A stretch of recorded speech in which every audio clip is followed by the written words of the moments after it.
No, Rachel is not my wife. Oh, okay. Who's Rachel? Rachel is one of my jiu-jitsu students who is a huge fan of your TikTok page. Oh, okay. And so as soon as that came out and it was, hey, a police officer is looking at being disciplined for making a video. It was just, she drew the parallel, you know, and she's like, have you seen this? Have you seen this? I said, yeah, I did see it. It's awesome. Yeah. And she goes, he has to be on your podcast. And I said, well, let's just see how it plays out, Nice. you know? And then after we heard you got terminated, I was like, yeah, we need to talk about this. Yeah. Because it's just more radical liberal bullshit being shoved down everybody's throat. Dude. And we have to fucking just sit back and take it like good little boys. Yeah. You know? And so I'm sure we'll get into all that. But so there's the introduction.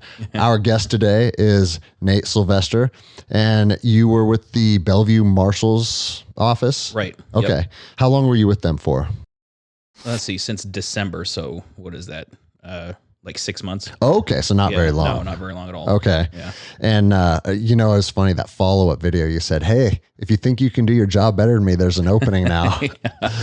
Well, they're going to have a hard, I mean, I imagine they're going to have a hard time filling that spot with the way, you know, the mayor of that town has sort of displayed for the nation how he feels about police officers and Yeah. his complete lack of desire to back them.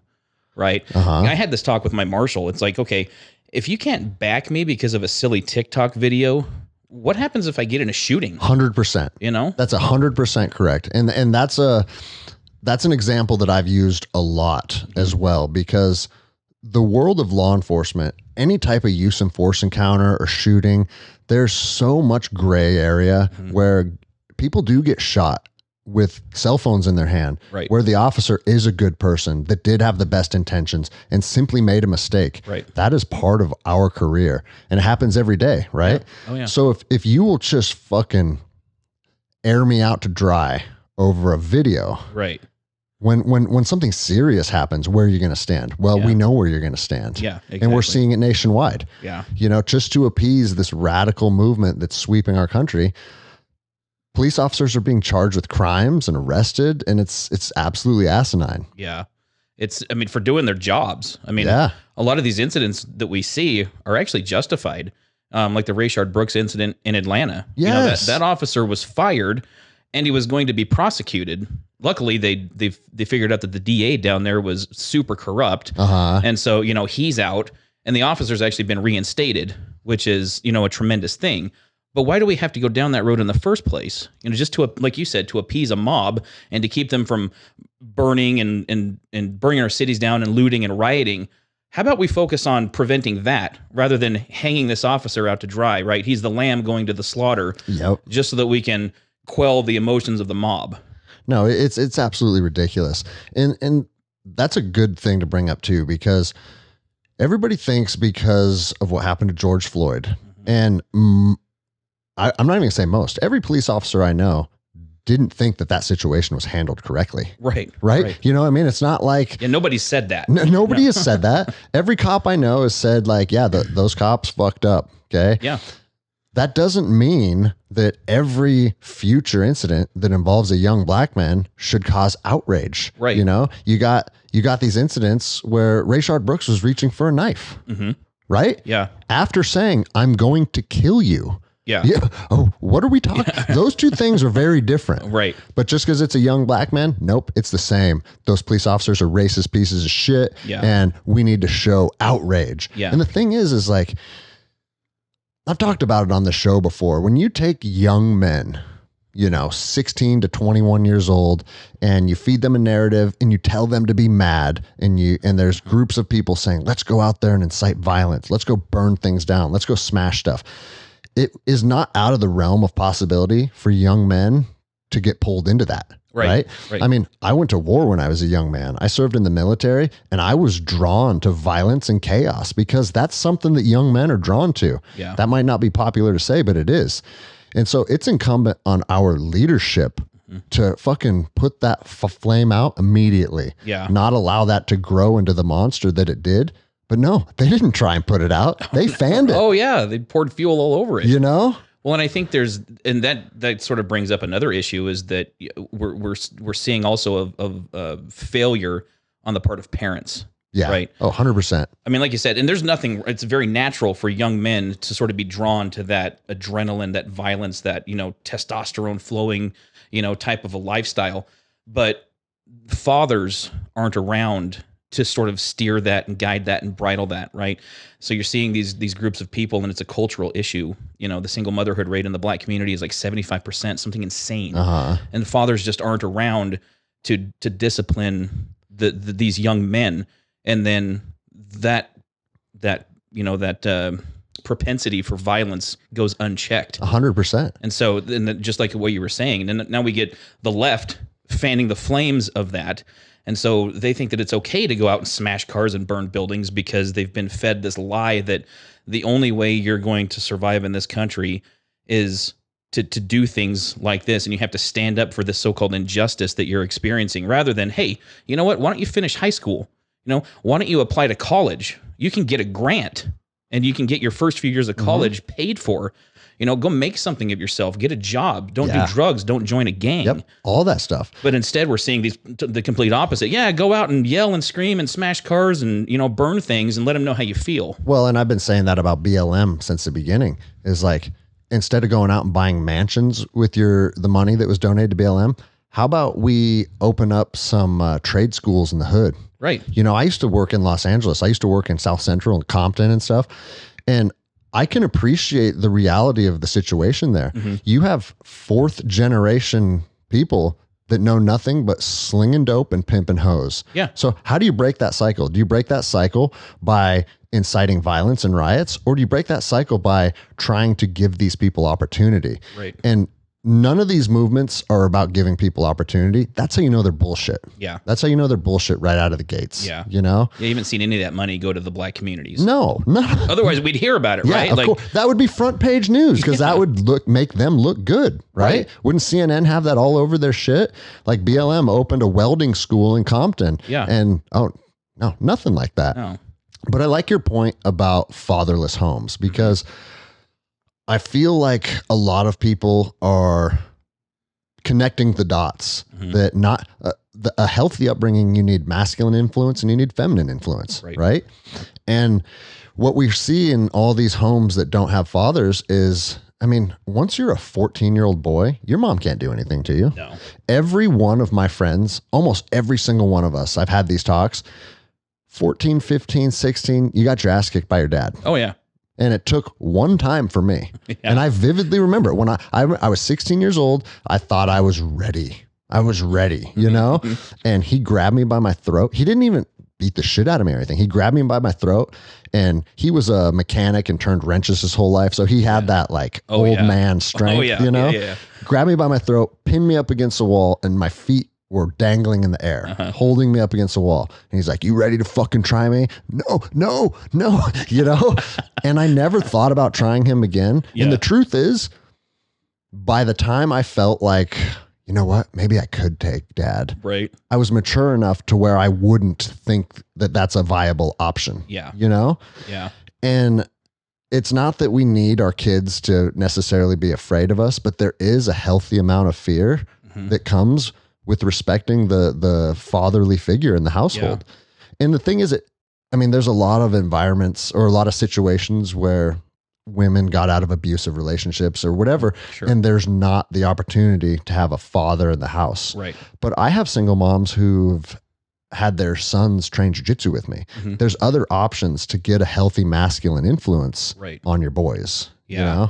Yeah. There are other avenues of having a good influence on your child, if the father's not in the home. Like you said, jiu-jitsu, martial arts, Yeah, it's huge. Yeah, real huge. And I think, like you said, it comes down to the respect issue. It's not so much about fear, although sometimes it is, when you're a little punk kid and you can think you can take your dad, when you're 14, 15 years old.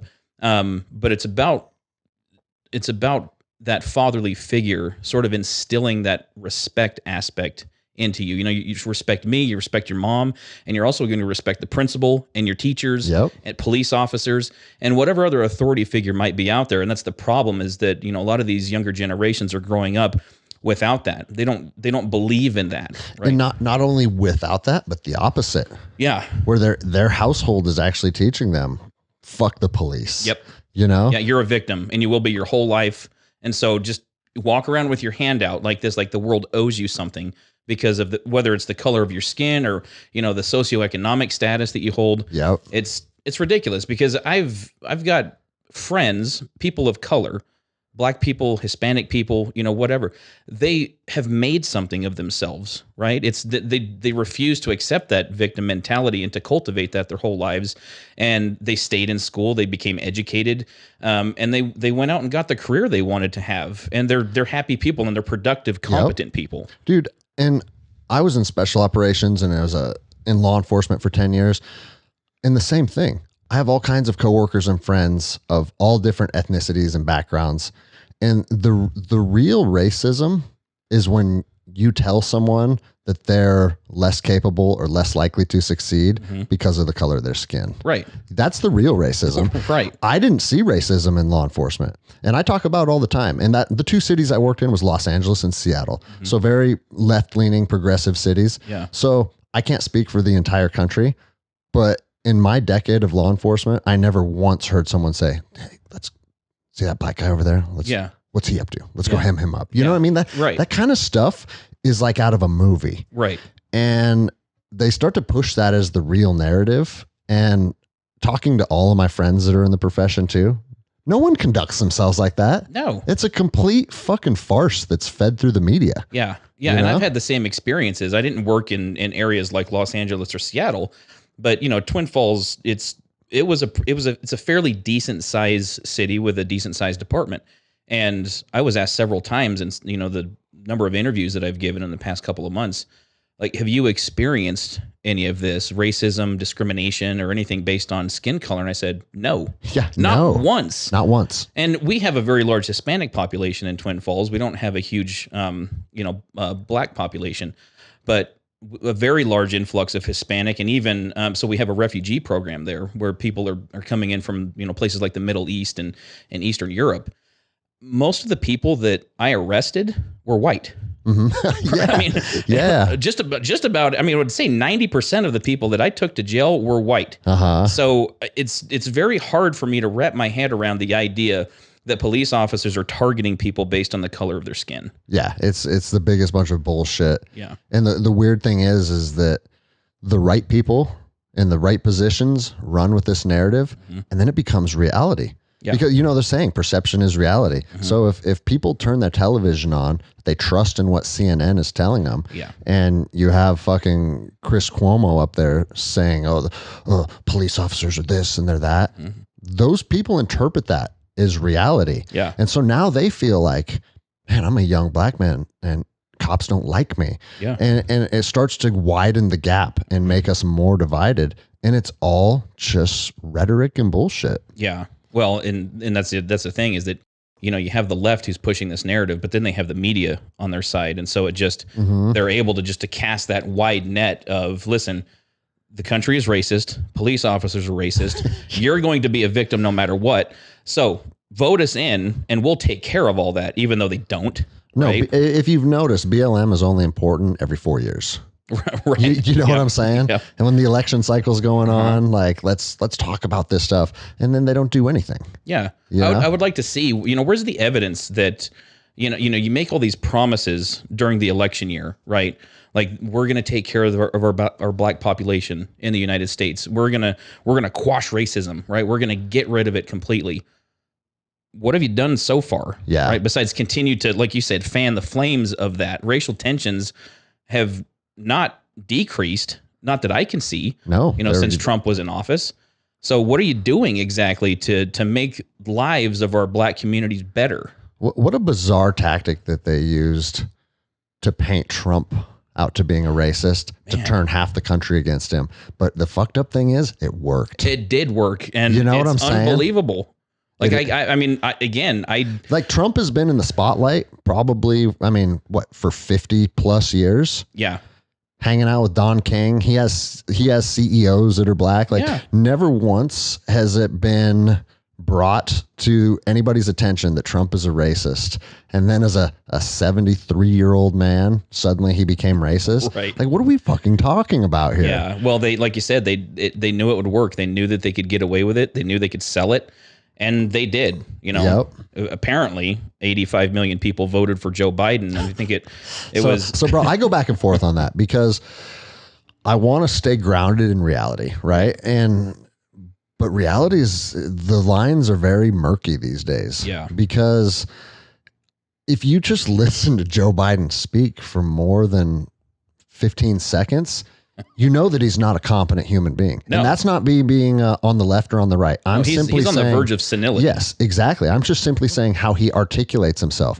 Like the conversation that we've been having for 15 minutes and 45 seconds, we've articulated so many different thoughts clearly that he would be incapable of sitting here doing. Right.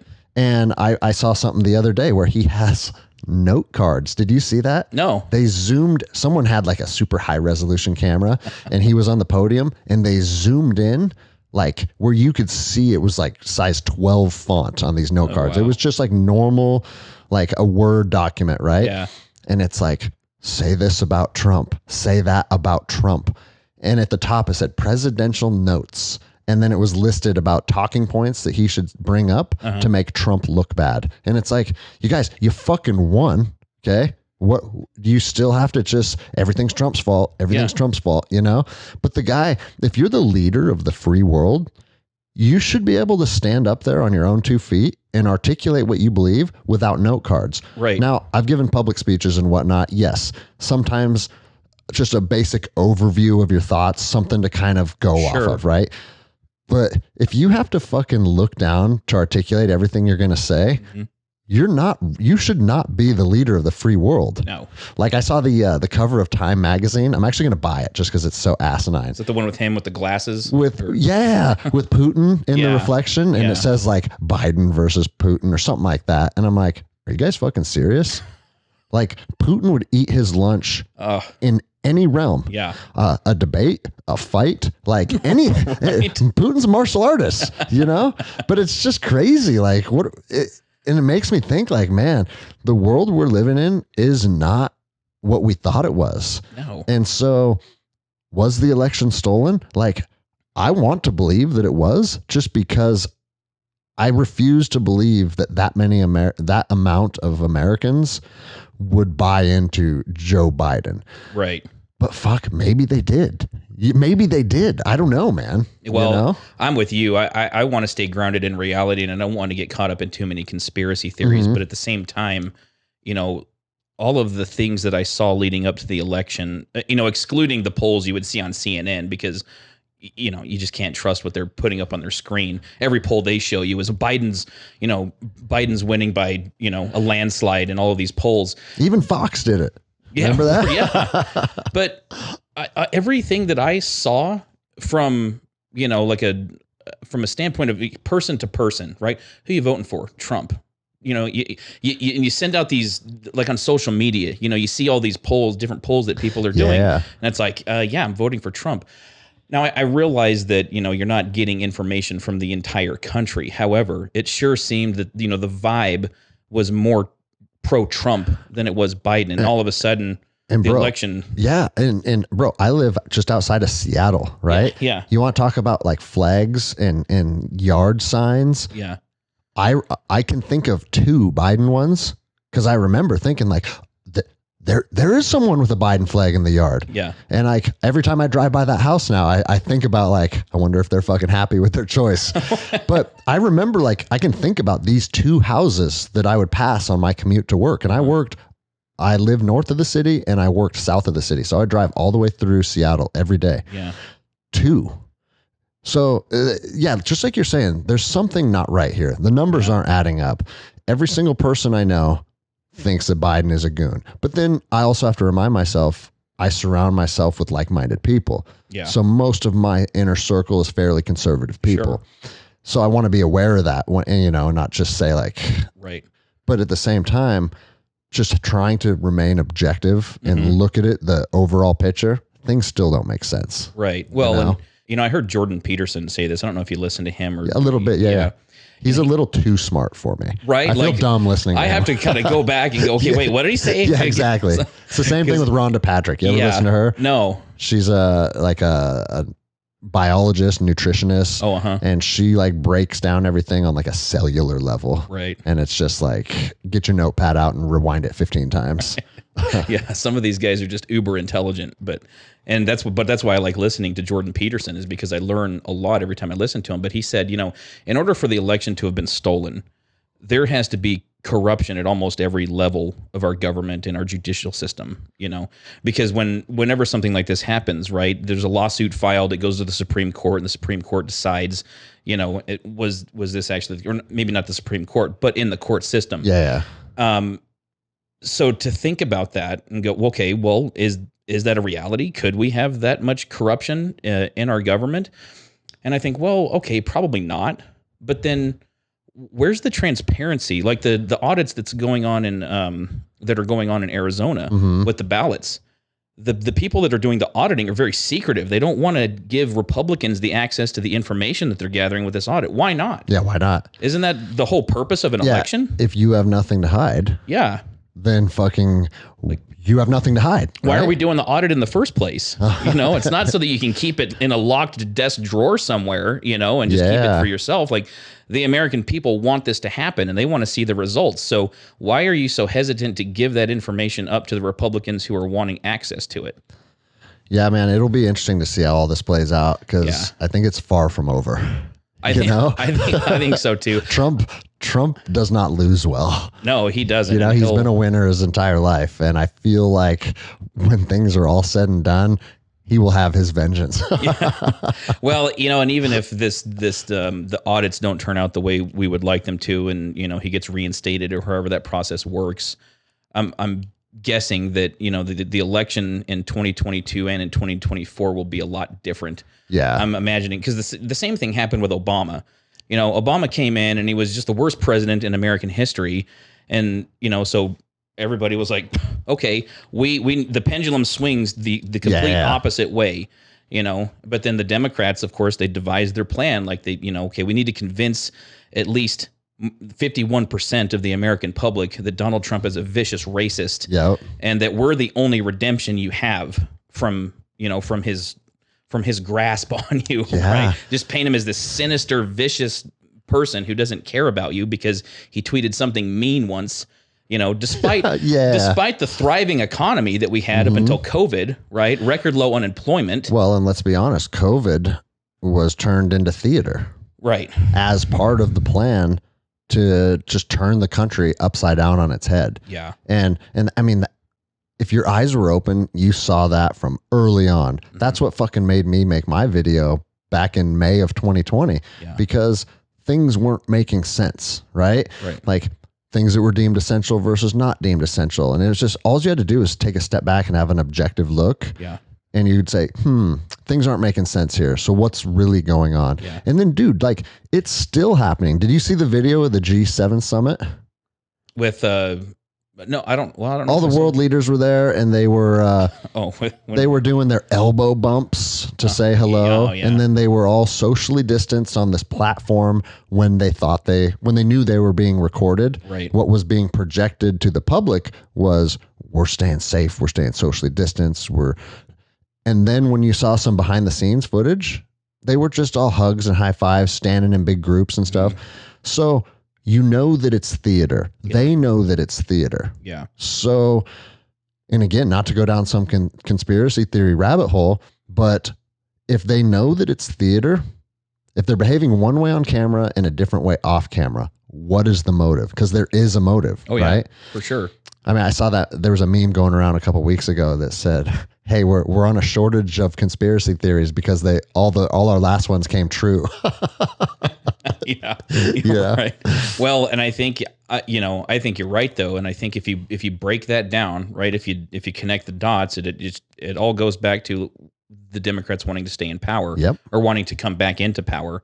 You sell enough fear and panic to the general public, like you said, through theater, and make them believe that this virus is much more dangerous than it actually is. And if you go outside your home, you're going to die. And Donald Trump did not handle this pandemic the way he should have. And when you vote us in, we're going to take care of it and make sure that it goes away. And of course it did. It went away, not through any medical means. It just poof. Yeah. Everything's fine now. We're done with COVID. Thanks for voting us in. We're gonna take it easy now and enjoy our 4 years. And the whole fucking world just sat back and allowed it to happen. Yeah. And that's what was so infuriating about it, is like all the cops that supported it, all the businesses that supported, not necessarily supported it, but went along with the narrative. Right.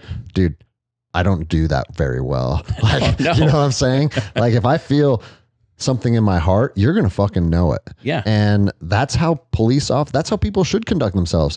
We don't all have to get along. We don't all have to be on the same sheet of music, but at least be honest with each other and let you know where each other stands. Yeah. But no, like, everybody felt one way, but behaved another way. Yeah. And the truth is, man, it made me lose some faith in our country, because it's like, dude, we have entire fucking like states that economies are crashing. Mm-hmm. They're in lockdown. The suicide rates are going up. The children aren't in school, and we're just allowing it. Yeah. Like, people riot for fucking George Floyd, but you won't riot for fucking not allowing us to have our businesses. It was just a bizarre thing, man. Yeah. I kind of wonder that too. Cause I wasn't a business owner, but I would imagine that during that time, if I had operated a business and it went under because of the rules that either the United States put in place or the governor of that particular state put in place, I'd be pretty pissed off and would have something to say.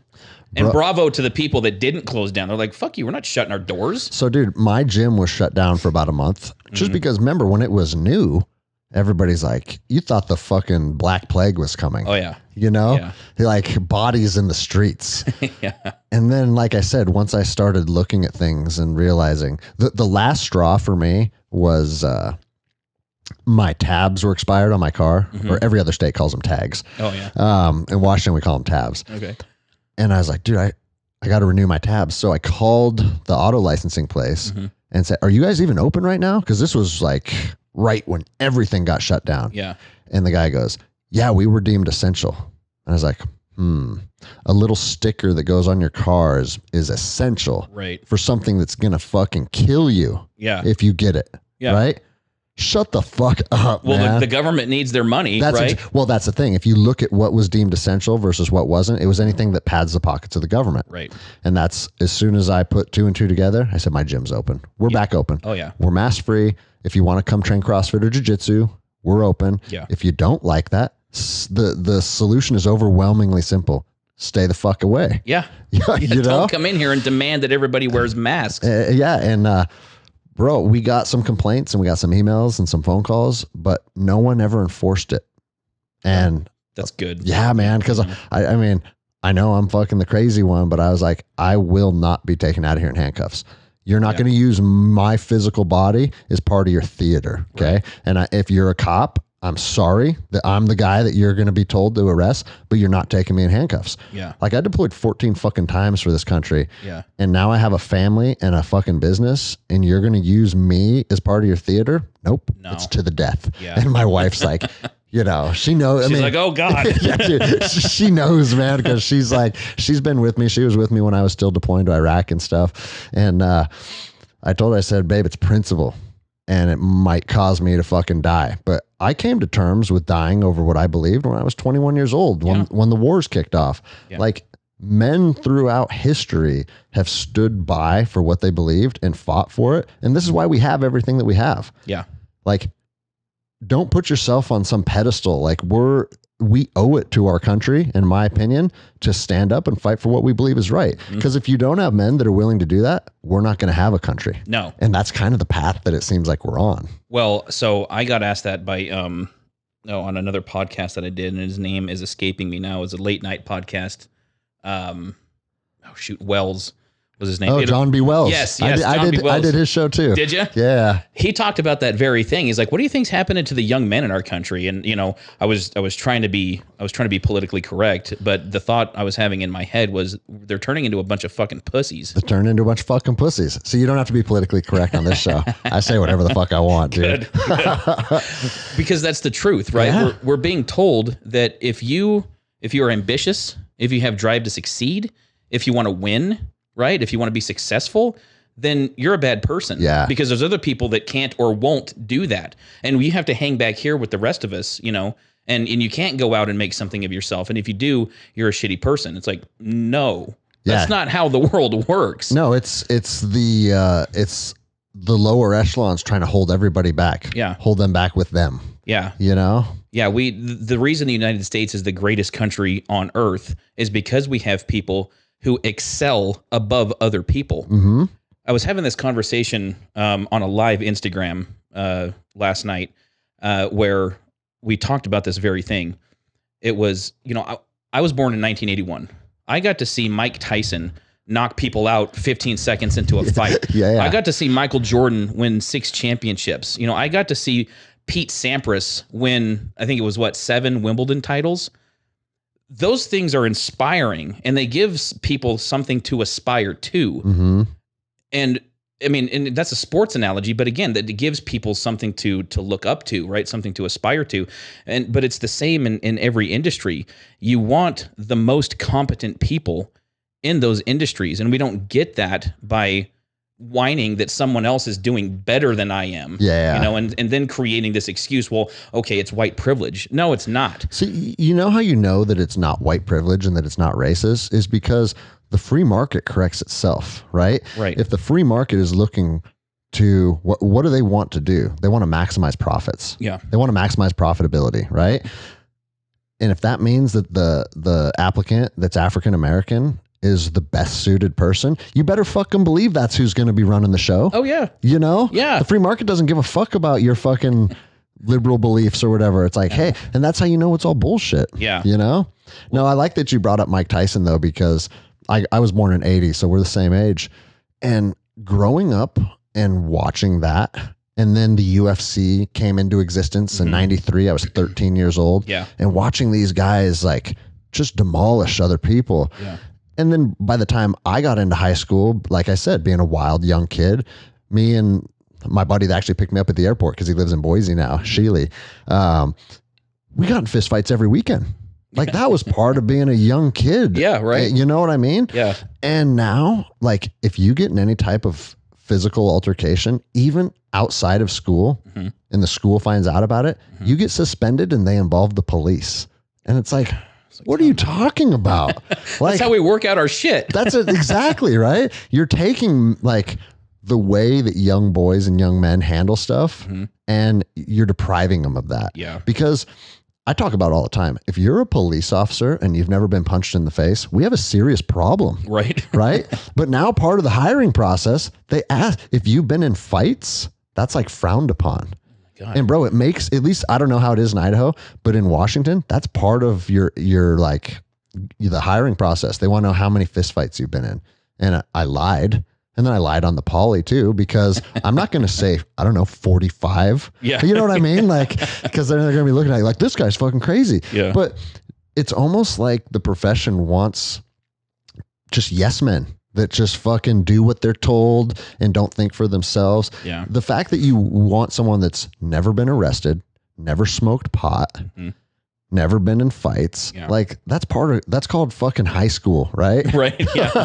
Well, my coworkers and I at the Twin Falls Police Department would talk about that very thing. Like who do you want next to you when the shit hits the fan, when things get real hairy? Is it someone who's never been in a fight, but they're very politically correct and maybe they can talk this person into handcuffs? Okay, you want to have those skills too, but you want to have somebody who's ready to get into it and throw some punches and take some punches and get this fucking guy into handcuffs 100%. if he's a violent piece of shit. And bro, I've told this story on the podcast before, so people are probably sick of hearing it. But what I found is being a competent fighter actually makes talking people into handcuffs easier. Yeah. Because I've straight up looked people right in the eye and been like, and the story that comes to mind, the guy had more cauliflower in his ears than I do. Mhm. And I looked right at him. I said, bro, I see you're a fighter, but look at me. You can tell I'm a fighter too. Mhm. So if you want to fucking fight, we can. I'm not scared of you, and I can tell you're not scared of me. Or we can be cool to each other. Yeah. So, I mean, the direction that this goes, it's up to you. Yeah. And then he was super cool after that. Yeah. You know what I mean? Yeah. Like if you're not intimidated by violence, then I know that violence is an option that I can always go to when necessary. Yeah. But I don't have to threaten it. Right. I don't have to fucking like have my taser, like, get on the fucking ground. You know what I mean? Like, yeah. if it's time to go, it's time to go. But until it's time to go, we can be cool. And I think that that's lost with a lot of police officers. I bet you would probably agree with me on this. I don't think we should carry tasers. Bro, I love that you said that. I think we just became best friends. Well, so here's I had to carry one for policy, and this is what I say about tasers.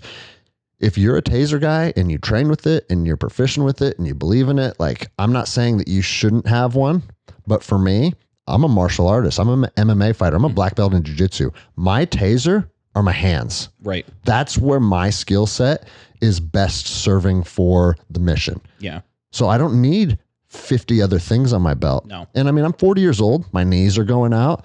Like, I mean, wearing the vest all the time. And people just think, oh, it's just a taser. Put a taser on and sit in your patrol car. Oh, yeah. And then your flashlight. Yeah. And then your baton. And then your OC. You got the stuff digging into your hips and into your ribs. And I don't think we were recording when we were talking about it, but like right when you walked in. But my body feels so much better from walking away from the profession. Yeah. And that's one of the reasons.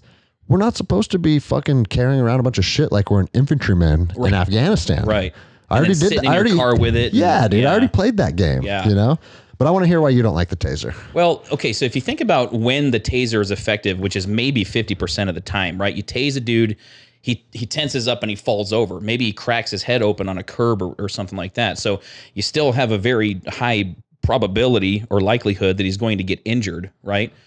Now, and that's just not taking into account that the taser doesn't work a lot of the time, right?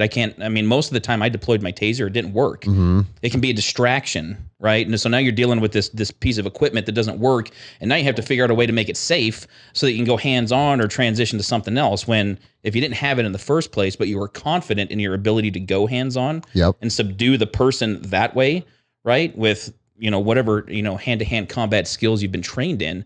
But it's the hand-to-hand stuff that is actually much safer for suspects and for officers. So much safer. Yeah. I mean, you think about and I'm sure you're familiar with the 2-man takedown that they teach. Of course. Yeah. That should be it. That should be your go-to, right? I mean, assuming you have backup, you work in an agency where there's at least two of you, dealing with a threat. The 2-man takedown is simple. I mean, it's not fancy, right? It's not flashy, but it's effective. Yeah. And one goes high, one goes low. Quick, boom. Right? Like what? Not 5 seconds, maybe, unless the guy's really determined. Then you might have to fight with him a little bit longer, but you much injuries that way. I mean, I believe very firmly that hands-on techniques are much more efficient, and then I think they guarantee at least a decrease in the likelihood that someone's going to get injured, whether it's the officer or the suspect. Well, and here's the other side of it. Whatever tool you decide to use does end up progressing to hands-on. Right. So you're going there anyways. Yes. Yeah, right? Exactly. No, I've talked about that a lot because Washington's banning chokeholds. They're so dangerous because fucking one guy died who also had fentanyl in the system. Like, you know what I'm saying? It's just asinine that we're going to change an entire policy on how we conduct police work because of one isolated incident. But I haven't this is what I would like to say. If I was still a police officer and the port who I worked for, we had a commission that oversaw us, not a municipality. Oh, okay. So we didn't answer to a mayor. We answered to a commissioner, right? Okay. So I tell my coworkers, I said, tell the commissioner this. Let's run a little scenario, okay? I can use my black belt jiu-jitsu skills to put you in handcuffs. I can use mace or I can use a taser Yeah. We're just going to run a little scenario. You choose how you want me to take you into custody. Right. They're going to choose jiu-jitsu every single time. Right. You know what I'm saying? Those other things don't look fun at all. And both of us can attest, they're not fun at all. No. You know? Especially the OC. Yeah, dude. And so like, it's not very hard to look at the situation and understand like, okay, competent grappling is actually what wins fights. Right. I mean, look at GSP. Look at the highest level of fighting. Competent grappling wins fights. Yeah.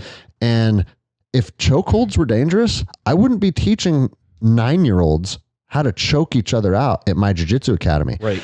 There's competition. There's jiu-jitsu competitions nationwide where 9-year-olds are choking each other. You know how many deaths there's been? 0. Yeah. You know? Yeah. 0. It's a fabrication. It's a story. It's a. They want to take a tool away from the police officers. Exactly. Right? Yep. And that's how they look like they're like appeasing the woke mob. Mm-hmm. Oh, well, since George Floyd died, no cops can touch somebody's neck ever again. Yeah. I mean, do you see those asinine videos coming out of New York? It's like the parts of the body you can touch, the parts of the body you can't touch. Oh my and it's God. like, have any of you fucking morons ever been in a fight? Yeah. Guess what? 9 times out of 10, it doesn't go the way you want it to. And this is what I tell my students all the time, because we're a CrossFit and a jiu-jitsu gym, right? Uh-huh. And I say, the biggest difference between CrossFit and jiu-jitsu is that in jiu-jitsu, someone else gets a vote in how your evening is going to go. Right. Right. That's a very different thing, right? And so when someone else gets a vote on how this is going to play out, then guess what? You don't know what part of their body you're going to grab because it's a dynamic, fluid situation. Oh yeah, it's always changing, right? Yeah, you can't see. That's the thing with the use of force is in the Supreme Court has said this. You can't have a standardized set of rules that you apply in every use of force situation because every situation is different. And even if they start out the same, they're all going to end up differently because it's just it's unpredictable, right? You don't know what's going to happen. So yeah, I agree with you there. And then some people quit. And then some people fight harder. Some people decide that they're going to reach for weapons. I mean, you can't script this stuff. No. And so to even attempt to is ridiculous. But in Washington State, you'll love this. They have said you cannot use chokeholds under any circumstances, even deadly force encounters. Even deadly force. How does that make any sense? Bro, the means in which you take someone's life as a police officer is a moot point. Once I've determined that I need to take your life, I can pick a brick up that's in the ditch and smash your skull in with it. Yeah. Right? Or hit you with my car or something. Yeah, exactly. Nope. Why? But and bro, that's what I mean, all of these things that we're venting about is what has made me decide I will not be going back to the profession. I will not be. I mean, I get offers. I shouldn't say I get offers all the time. Initially, I did. Yeah. A lot of people are like, if you want to come back to the profession, you can work at this department or this sheriff's office. A lot of sheriffs hit me up. But dude, it's too dangerous now because at any given time, if something potentially goes bad, bro, you'll be the next fucking evil fucking racist murderer on television. You know, I don't want to put my family through that. Yeah, no, if I'm going to be vilified for doing my job and wanting to go home to my family, like you said, I'm out. Yeah. Why would anybody want to do that? What do you think's next for you then? Have you thought about it? Well, so I'm actually going to start doing my own podcast. Oh, nice. So I'll have to have you on. Let's do it, man. If you're willing. I've got a business. So a buddy of mine that I went to high school with, he's actually a venture capitalist. And he lives down in Utah. So he reached out to me when all this was going on. He's like, bro, I think we got like $1 million thing, potentially here, $1 million business idea. So we're in the works of, we're setting up the business, we're setting up the nonprofit. And then I got the book coming out in September. So your book, it's about humanizing the badge. Is that what's the title of it? Never Off Duty. Never Off Duty. Yeah. Okay. Because I'm sure you can attest to this. When you clock out of your shift, whether it's 12 hours, 10 hours, whatever, the stress and the pressure that you feel from the job doesn't just go away. No. Right? You take it home with you. And for me, in my experience, a big part of that was the bullshit that I got from my administrators. Yeah, that's actually worse than the shit you're dealing with on the street. Yeah. And I was going to bring this up is that's the problem that we have is that we have a disconnect between administrations and the frontline guys like patrolmen and detectives or whatever.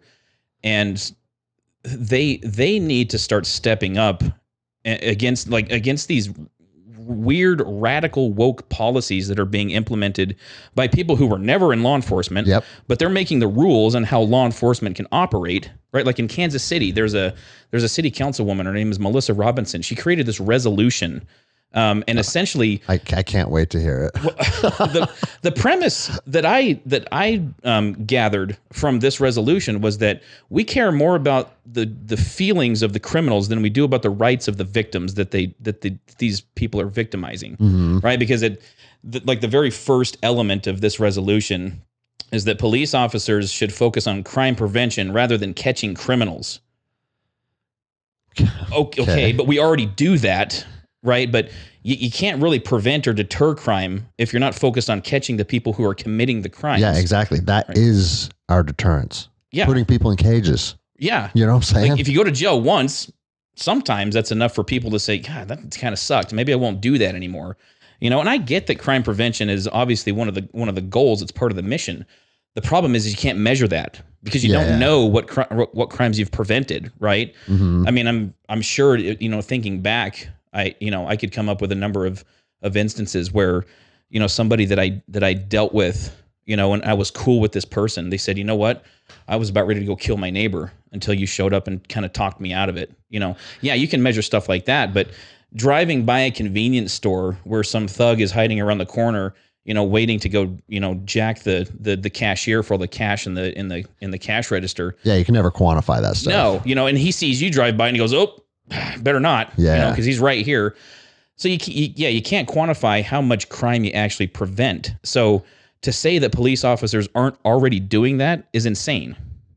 Yeah, especially like a big part of being on patrol, at least in my department. I'm sure it's for every single department. It's just visibility. Yeah. Being out there. Yeah. Interacting with your community, talking to people, walking your fucking beats. You know what I mean? Like, yeah.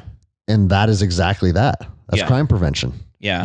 But we're seeing these policies, these city councilmen, these mayors, they're coming up with these rules, to try and limit what police officers are able to do. And it's just dangerous. It's dangerous for the cops. It doesn't do the citizens of those communities any good. No. If the cops' hands are tied, and we're seeing that more and more. They're so limited on the things that they can and cannot do. But I think we need to have chiefs and captains and people going, you know what, this is bullshit. We need to start backing our guys, and we can't keep kowtowing to the woke mob every time one of our officers gets complained on because he looked at someone the wrong way. Well, I love that you're saying this because I wanted to bring this up specifically because when I got fired, I had members of my chain of command saying, Greg, man, I'm in your corner. Like, I agree with what you said in the video. Like, but we just can't do that. We can't say that. Like, my fucking patrol commander, highest ranking person that still falls under patrol. He sent me a text message right after the video because he followed me on Instagram. He goes, that was a great video. Good message. You got my support. And I was like, fuck yeah. The commander's down with me, right? Yeah. Same commander calls me back 3 hours later and goes, I've been told that I got to tell you to take it down. Where are your fucking balls, right? If you as a commander think, hey, one of my officers is putting out a good message to the public and I stand behind it with my convictions, then stand behind it with your convictions. Yeah. Right? Or don't, but don't tell me that you support it. But then as soon as you get a little pressure, you just fucking crumble. Oh, yeah. And that's all of these chiefs and all these sheriffs, they're just crumbling. And I don't get it. What I don't understand is how someone's paycheck is worth more than their integrity. Right. Because, dude, I don't care how much money you make. And I'm not saying money's not important. I got kids. Sure. They got to go to school. They got to eat. I have a mortgage. Money is important, right? But it's not important to the point where you can't look at yourself in the mirror. Yeah. And if you're a fucking commander that tells one of your officers, I support you, and I think you're putting out a good message to our community, and then you don't back me up, it better be hard to look at yourself in the mirror. Yeah. Good luck sleeping at night, or at least it should be hard to sleep so at night. what I was wondering with you, how many people within your chain of command, if any, maybe I'm wrong, were like, hey Nate, it's a funny video. Like, I get it. It was funny and I enjoyed it, but we just can't do that. Did you get any of that? Well, yes, Okay, I did. I knew you would, dude. Yeah, so, because all those motherfuckers talk out of both sides of their mouth. Yeah. Well, and the thing is, my video. So I'll tell you a conversation that I had with my marshal, a couple of them, when the video came out, and the mayor saw it, and he's like, "This is bullshit. This is racist." And this, I'm like, "How is it racist?" Yeah. Explain to me how any part of your video. Yeah, it's completely innocuous. There's nothing harmful or offensive in that. So real quick before we go into it, because I assume most of my listeners probably have already seen your video, but what's your Instagram so they could go see it and listen to it? It's Nate's Wilden. So it's NATESWILDN. Okay. Nate's Wilden. And the video was posted on what date? April 24th. April 24th. Yeah. Okay. Yeah.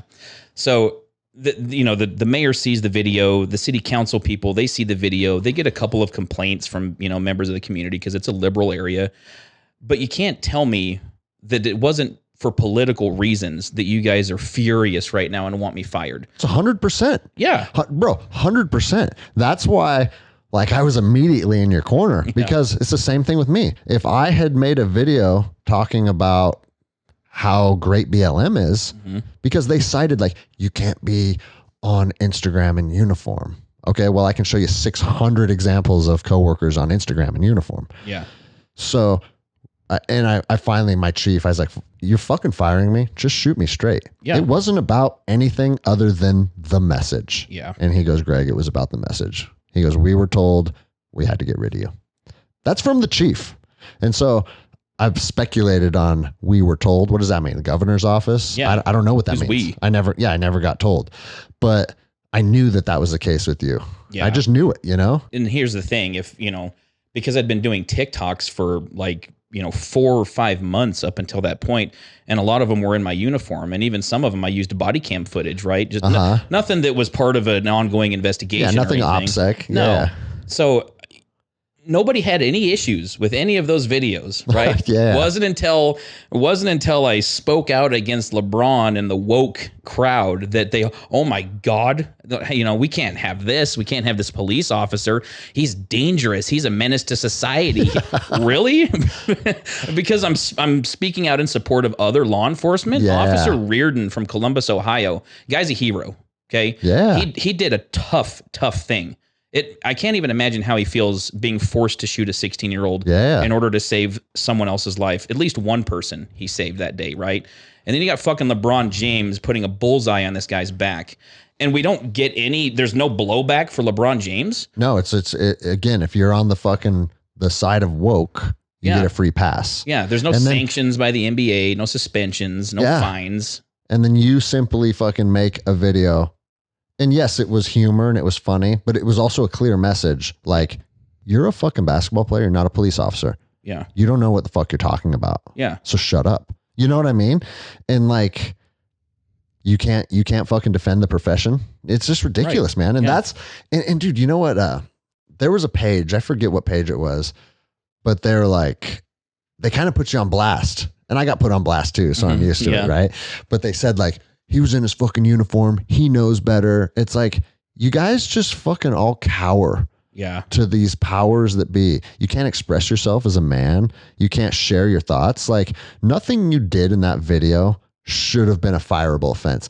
Even if they did determine well, you were on your phone during duty hours and it's a violation of this policy, a letter of reprimand or something, right? Right. What you did was clearly not a terminable, is that a word? Terminatable offense.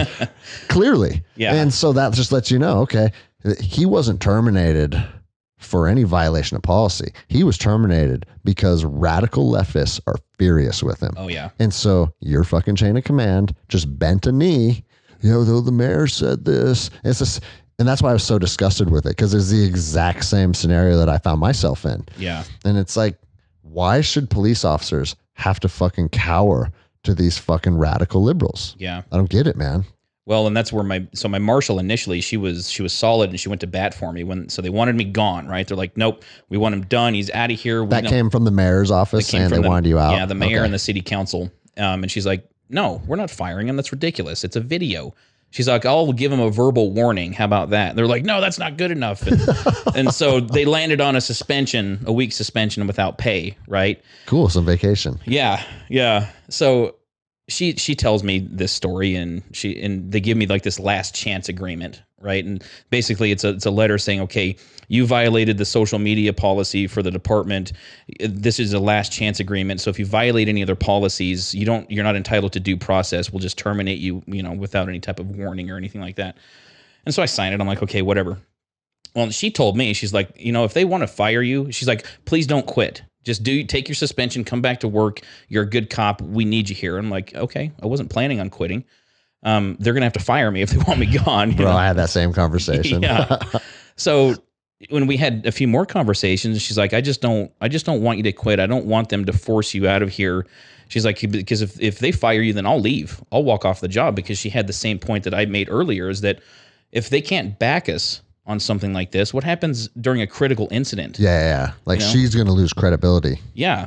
So, but when I came back, she kept getting pressure from the mayor and from the city council. And so you took a week suspension, and then you were back on patrol? Yeah. Okay. Came back for, I think it was 3 weeks. And then that third or fourth week, I came back to work, and the assistant marshal was there waiting for me, and he handed me the letter of termination.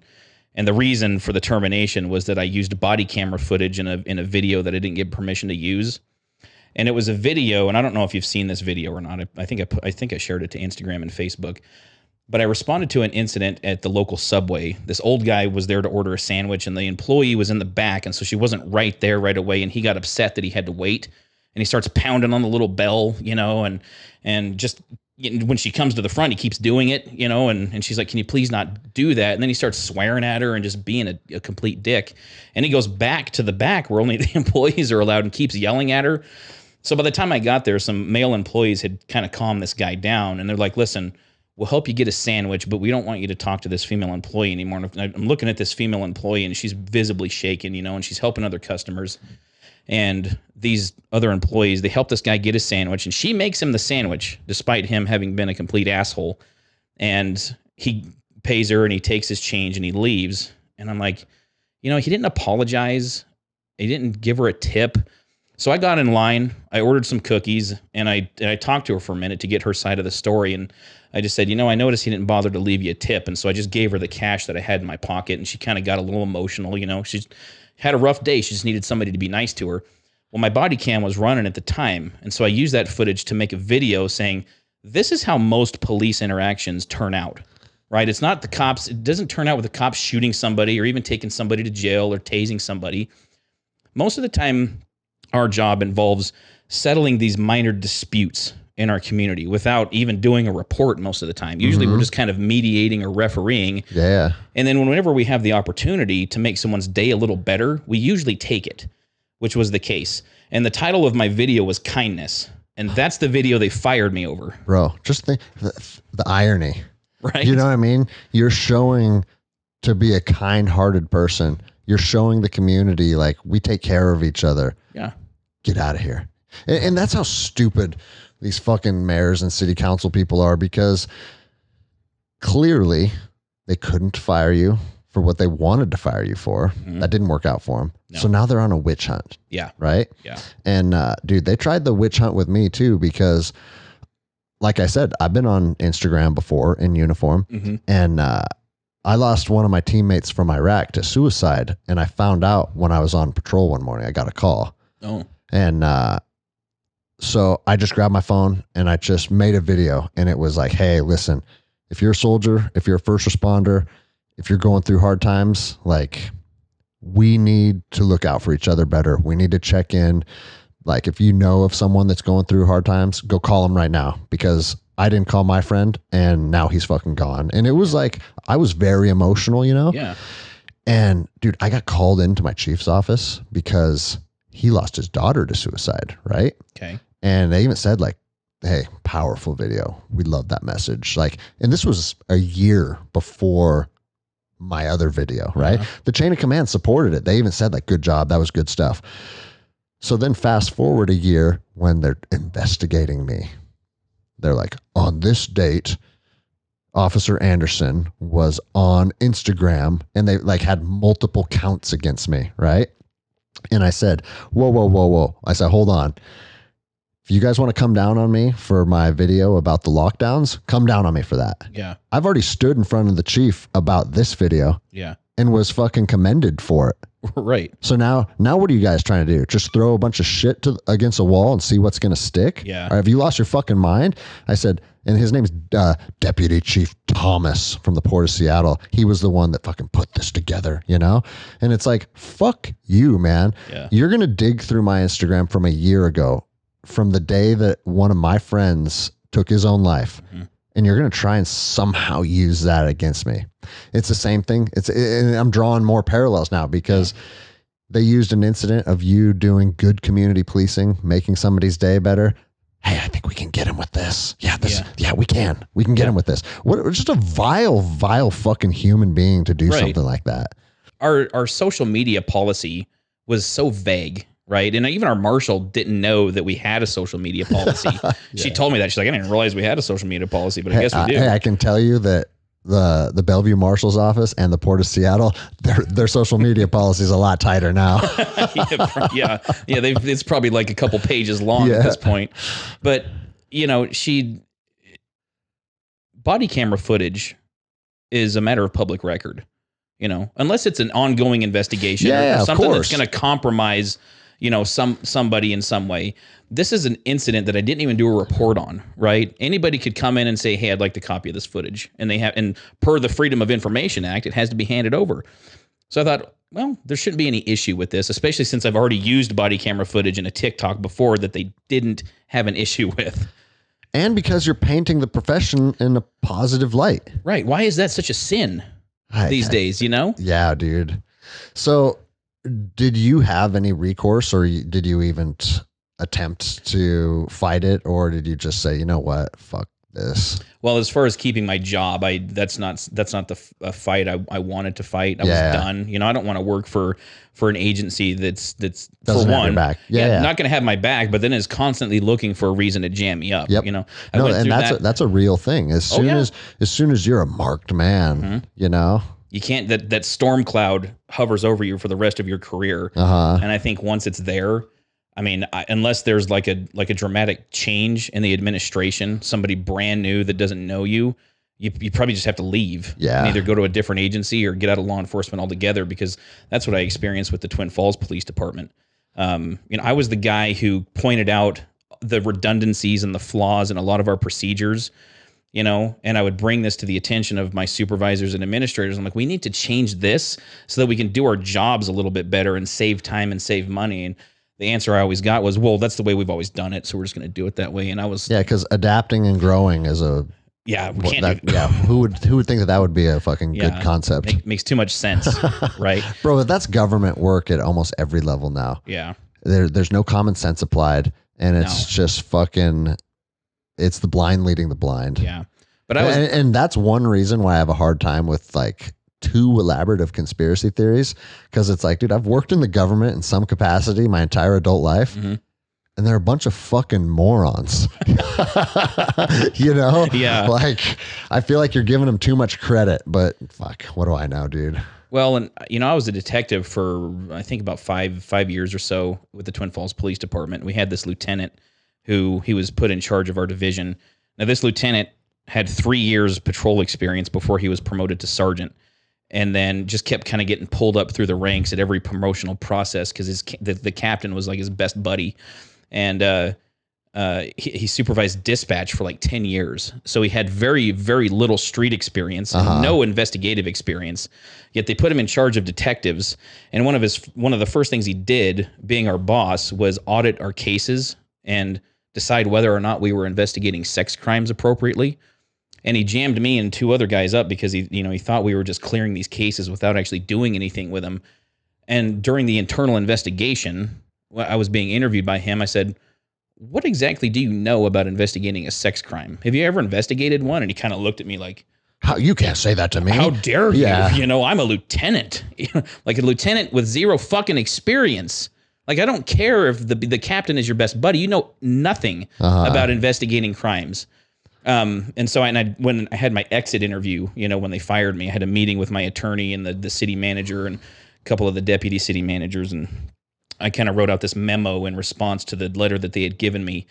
And because they listed all of my internal investigations that I've been involved in, it was like 9 of them, and I was exonerated in like 8 of them. One of them was substantiated, but the incident with my lieutenant and his audit of my cases was one of those incidents. And I wrote out, I said, this is just bullshit. You've got a lieutenant with, he's got years of experience on the job, but no experience in investigations. And he had no business auditing my cases and deciding whether or not I investigated them with any, competence. And the deputy city manager looks at this and he's like, I don't understand how you could completely disregard his years of experience. I'm like, read it again. Yeah. Like, what makes him qualified to tell me that I didn't investigate a sex crime case right? So it's just, you've got people in positions of power that shouldn't be. They have no knowledge or experience on how to do the job, one, but then also to supervise people who know how to do the job. Something that like immediately comes to my mind when you say he came into a leadership position and he started digging through files, looking for like one of the sayings in law enforcement, if you look hard enough, you'll find something. Yeah. Right? Yeah. So if you're the new person in a leadership position and day one, you start looking to jam people up. That's your fucking entry to the position. Yeah. What the fuck are you doing, dude? Yeah. Like, you should be doing the complete opposite. Go around to all your officers or your deputies and be like, hey, what are you currently working? How can I facilitate you? Yeah. How can I help you? What do you need from me to make your investigative process go more smoothly? Right. What resources do you need from me? That's how you show up as a fucking leader. Right. Not like, well, let's go ahead and dig through all this stuff and see if they've been doing things correctly. Yeah, let's see if we can jam them up on something, because that's how I show my competence as a leader, right? So fucking gross. He needs to give him, when we get off the air, give me his name. I'm going to fucking mail him a copy of Jocko's Extreme Ownership. All right. Fuck you, dude. Yeah. I don't know what it is, and I'm sure it's this way in a lot of other agencies, but once you become an administrator, it's like you get lobotomized. Straight up, dude. Or like, because I was with the Marshal Service before I was with the locals. Oh. So I was with the feds for a while. Nice. And I left the feds because it was a fucking clown show. And it was like, what we would say, fuck up, move up. Yeah. Like the least competent people are in charge. Yeah. And how do you fucking get here? And the reason that, at least what I've seen in the Marshal Service anyways, the promotion from just POD, plain old deputy, to supervisory position comes with a $25,000 raise, right? Whoa. So it's a substantial increase in money. Yeah. So you're incentivizing people with money, which with more responsibility, you should be compensated more. I get that, right? Sure. But if you're saying, I want to be a supervisor because I want 25 more K a year, right, I don't think you're looking at the position properly, right? And what you find is the Marshal Service process of promoting, it's like a written test and an exam, and you got to like submit all your college stuff. And it's like, that's not typically who your best deputies are. Right. Right. And so we used to call them beast on paper. Like their packet looks fucking sharp, but you don't want to work the streets with them. No. And so inevitably, and then the other side of it is most competent deputies or competent officers aren't like, me, promote me. Right. I want to be a sergeant. Like when the time comes, the time comes. Yeah. But it shouldn't feel like a race to get there. Right. There's a lot of people, it is a race. They can't fucking wait to promote. Yeah. And if that's what you think leadership is, you're not going to be a good leader. No. And I think that's happening nationwide with the profession. The wrong people get in a position of power, and then they don't really know how to. Dude, leadership is not a very fucking difficult concept. Take care of your people. Yeah. That's it. Stay the hell out of their way. Yeah. Take care of them. Yeah. That's what you are there to do. You're not there to hem them up. You're there to take care of them. Yeah. And it's been lost in the profession. And so I left the feds because I was like, what the fuck? This is ridiculous. Yeah. And I didn't get fired. I fucking, what I did is I put myself, because in the federal system, you can't get fired unless you do something criminal. Oh, okay. And so I went into our pay, because you go in, you log into your own pay scale or your pay system and annotate how many hours you've worked every pay period. And I just put 0 for the next year. And then I went to my chief. I said, I'm on unpaid leave. You can, what? If you do that, we're down a body and I can't replace it because you're in the system is on unpaid leave. I said, yeah, that's right. The story goes way deeper. Well, I'll tell you then, because people have heard this on the podcast too. This is interesting. My dad was dying. Okay. He was terminal and his doctor said he had about 5 weeks left. And I was already disgruntled because I'd saw how dysfunctional that agency is. Yeah. So I went to my chain of command. I said, listen, I've been gone for the better part of 10 years in the military. I came to work stateside because I wanted to be there for my family. Right. And I was living in Los Angeles, but my dad was sick in Seattle. I said, I need to get home to Seattle. If you transfer me a TDY, or like a leave of absence, whatever we need to do, but I need to be there. He has 5 weeks left. It's really important to me. Yeah. Yeah, well, we're going to take care of you. Family first. We get you, Anderson, family first. Like all that rhetoric that they speak. Yeah. And days became weeks. I said, and I'm like, hey, Chief, my dad has a month left. Okay. Like I need to be home. Yeah. I need you to show patience, Anderson, blah, blah, blah. We're trying to work this. We're trying to work that. And then I got an email. I'll show it to you when we get there. And it said, if it was from headquarters, and it said, if your dad needs to be with you, he can move to Los Angeles. What the fuck? What the fuck? I walk right in my supervisor's office. I said, hey, Marcelino, I dare any member of our fucking district, chief, supervisor, I dare anybody to say this to my fucking face. Right. I dare you. Jesus Christ. I said, I'm fucking dealing with my fucking father that's about to die, and someone wants to write some fucking cold, smug email. His name was Brian Snell, and he worked for the marshal's office out of DC because that's where our headquarters out of. So apparently you can send fucking degrading, rude emails from the other side of the country. I said, if he says this to my face, I'll knock every tooth out of his fucking head. I tried to work with you guys. I'm going home. Yeah. And then I went, that's when I put zeros in all my pay. And then I went home and my dad lived for a month. And I've never regretted that. I'm glad we got a lot of closure. I'm really glad that I did that.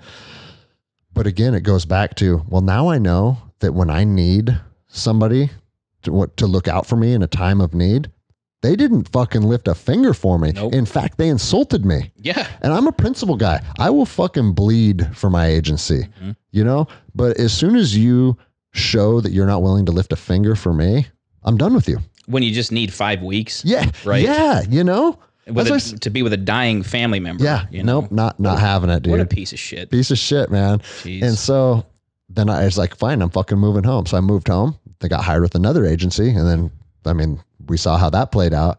And so I tried the feds, I tried local, and I'm like, you know what? There's fucking snakes in the grass at every level of this profession. Yeah. And I don't want to be part of it anymore. And dude, you can ask anybody that I was in the Ranger Regiment with. Like, I had no issues in the regiment because the Ranger Regiment has competent leadership, and we did shit that was fucking way more dangerous and way more taxing and way more like emotionally demanding. Never had a problem with any of it. Yeah. Because I knew they had my back. Right. To this day, the platoon leader that was my platoon leader the whole time I was in Afghanistan with the regiment, I look up to that guy. Yeah. Like we're still friends.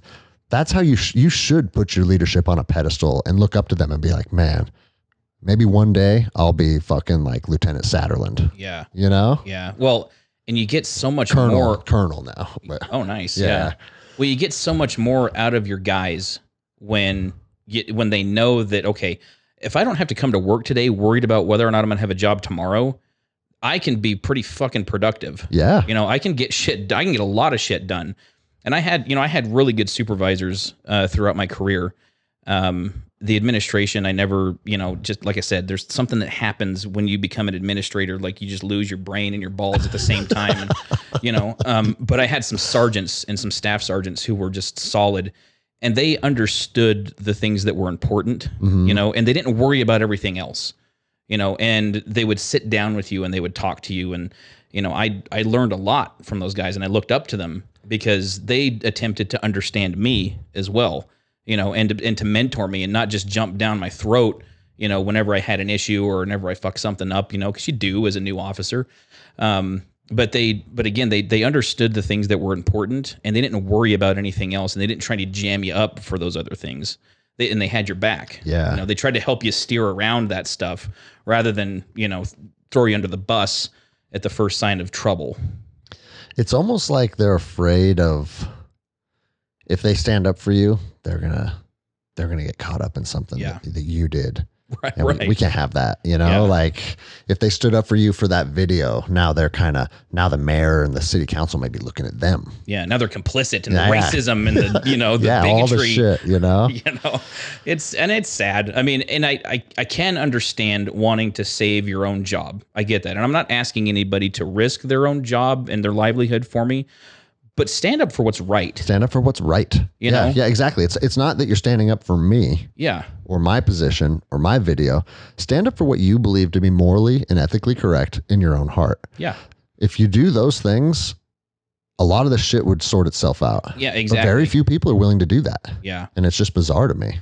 I did the legal research on my LeBron James video. Uh-huh. And I had several attorneys tell me this, and even attorneys who do YouTube videos, they analyze this from a standpoint of the First Amendment and whether or not that my speech is protected. And it turns out that it is, right? Because so if you look up Pickering versus the Board of Education, right, that has to do with First Amendment rights and government employees. Mm-hmm.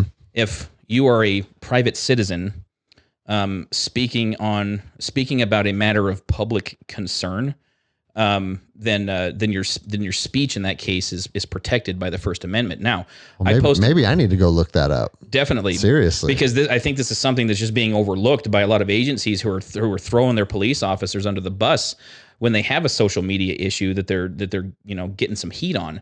Because according to this Supreme Court ruling, if I was off duty when I posted the video, I was still in uniform, but I'd already been relieved by the guy that shows up to relieve me. Yeah. I never identified or disclosed the name of my agency in any of my videos. We didn't wear patches, and you couldn't see my badge, so nobody knew the agency that I worked for. So I wasn't representing them. I wasn't an agent of the government at the time of any of my videos. And I was definitely speaking on a matter of public concern, because the whole LeBron James, painting a target on a police officer's back, and the anti-police narrative that's being shoved down our throats every time we turn on the news. Yeah, I was protected according to the law. And according to attorneys who specialize in First Amendment issues, my speech in that video is protected. So going back to the whole doing what's right thing, if you're a mayor or a marshal or a chief or whoever, and there's a First Amendment issue here with this, shouldn't you? I mean, we swear an oath to uphold the Constitution. Yeah, take your feelings out of it. Right. I don't give a shit if you don't agree with what I had to say, even though my message was, hey, our law enforcement guys need backup. They need support. When they do their jobs, they don't deserve to be vilified. They deserve at least just to be left the fuck alone. But most of these guys who end up in these critical incidents are heroes, in my opinion. But here we are, we're seeing them, on the news, and they're just being demonized. But if my rights should be protected by the Constitution, then you should be standing up for that as my chief, my marshal, my mayor, whoever. Yeah, that's right. They should be on the side of the Constitution, and not just because their political party doesn't, they're furious that I'm not standing up and condemning these officers along with them. Yeah, dude, it's crazy. Like, you're kind of reinvigorating me, because I mean, we both got the GoFundMes. Yeah. It got pretty good, right? Yeah. Like, I'm not opposed to talking about that. Like, America rallied behind me, and they sent my family a bunch of money, right? Yeah. But we were using that because we wanted to fucking fight this in court, right? I went through 3 attorneys. It's actually good to talk about this, because I've had a lot of messages saying, hey, what happened? What's the outcome? What's this? And all 3 attorneys, and they review the case, and it's a bunch. I mean, fuck, dude. Attorneys, it's like it's like the gas pump. The you know what I mean? Yeah. The wheel's just spinning, and it's burning up money as fast as you can spend it. God. And it's like, I spent 10 grand with one firm in like the drop of a fucking hat. And then they're like, well, we've come to the conclusion that we can't take your case on a percentage basis because the port has all their T's crossed and their I's dotted, and we think there's a good chance you'll lose it. You'll lose this case. But And they took your money. Yeah, they took my money, and they said, we'll take the case if you want to pay for it, but we're just being honest with you. There's a good chance you'll lose this case.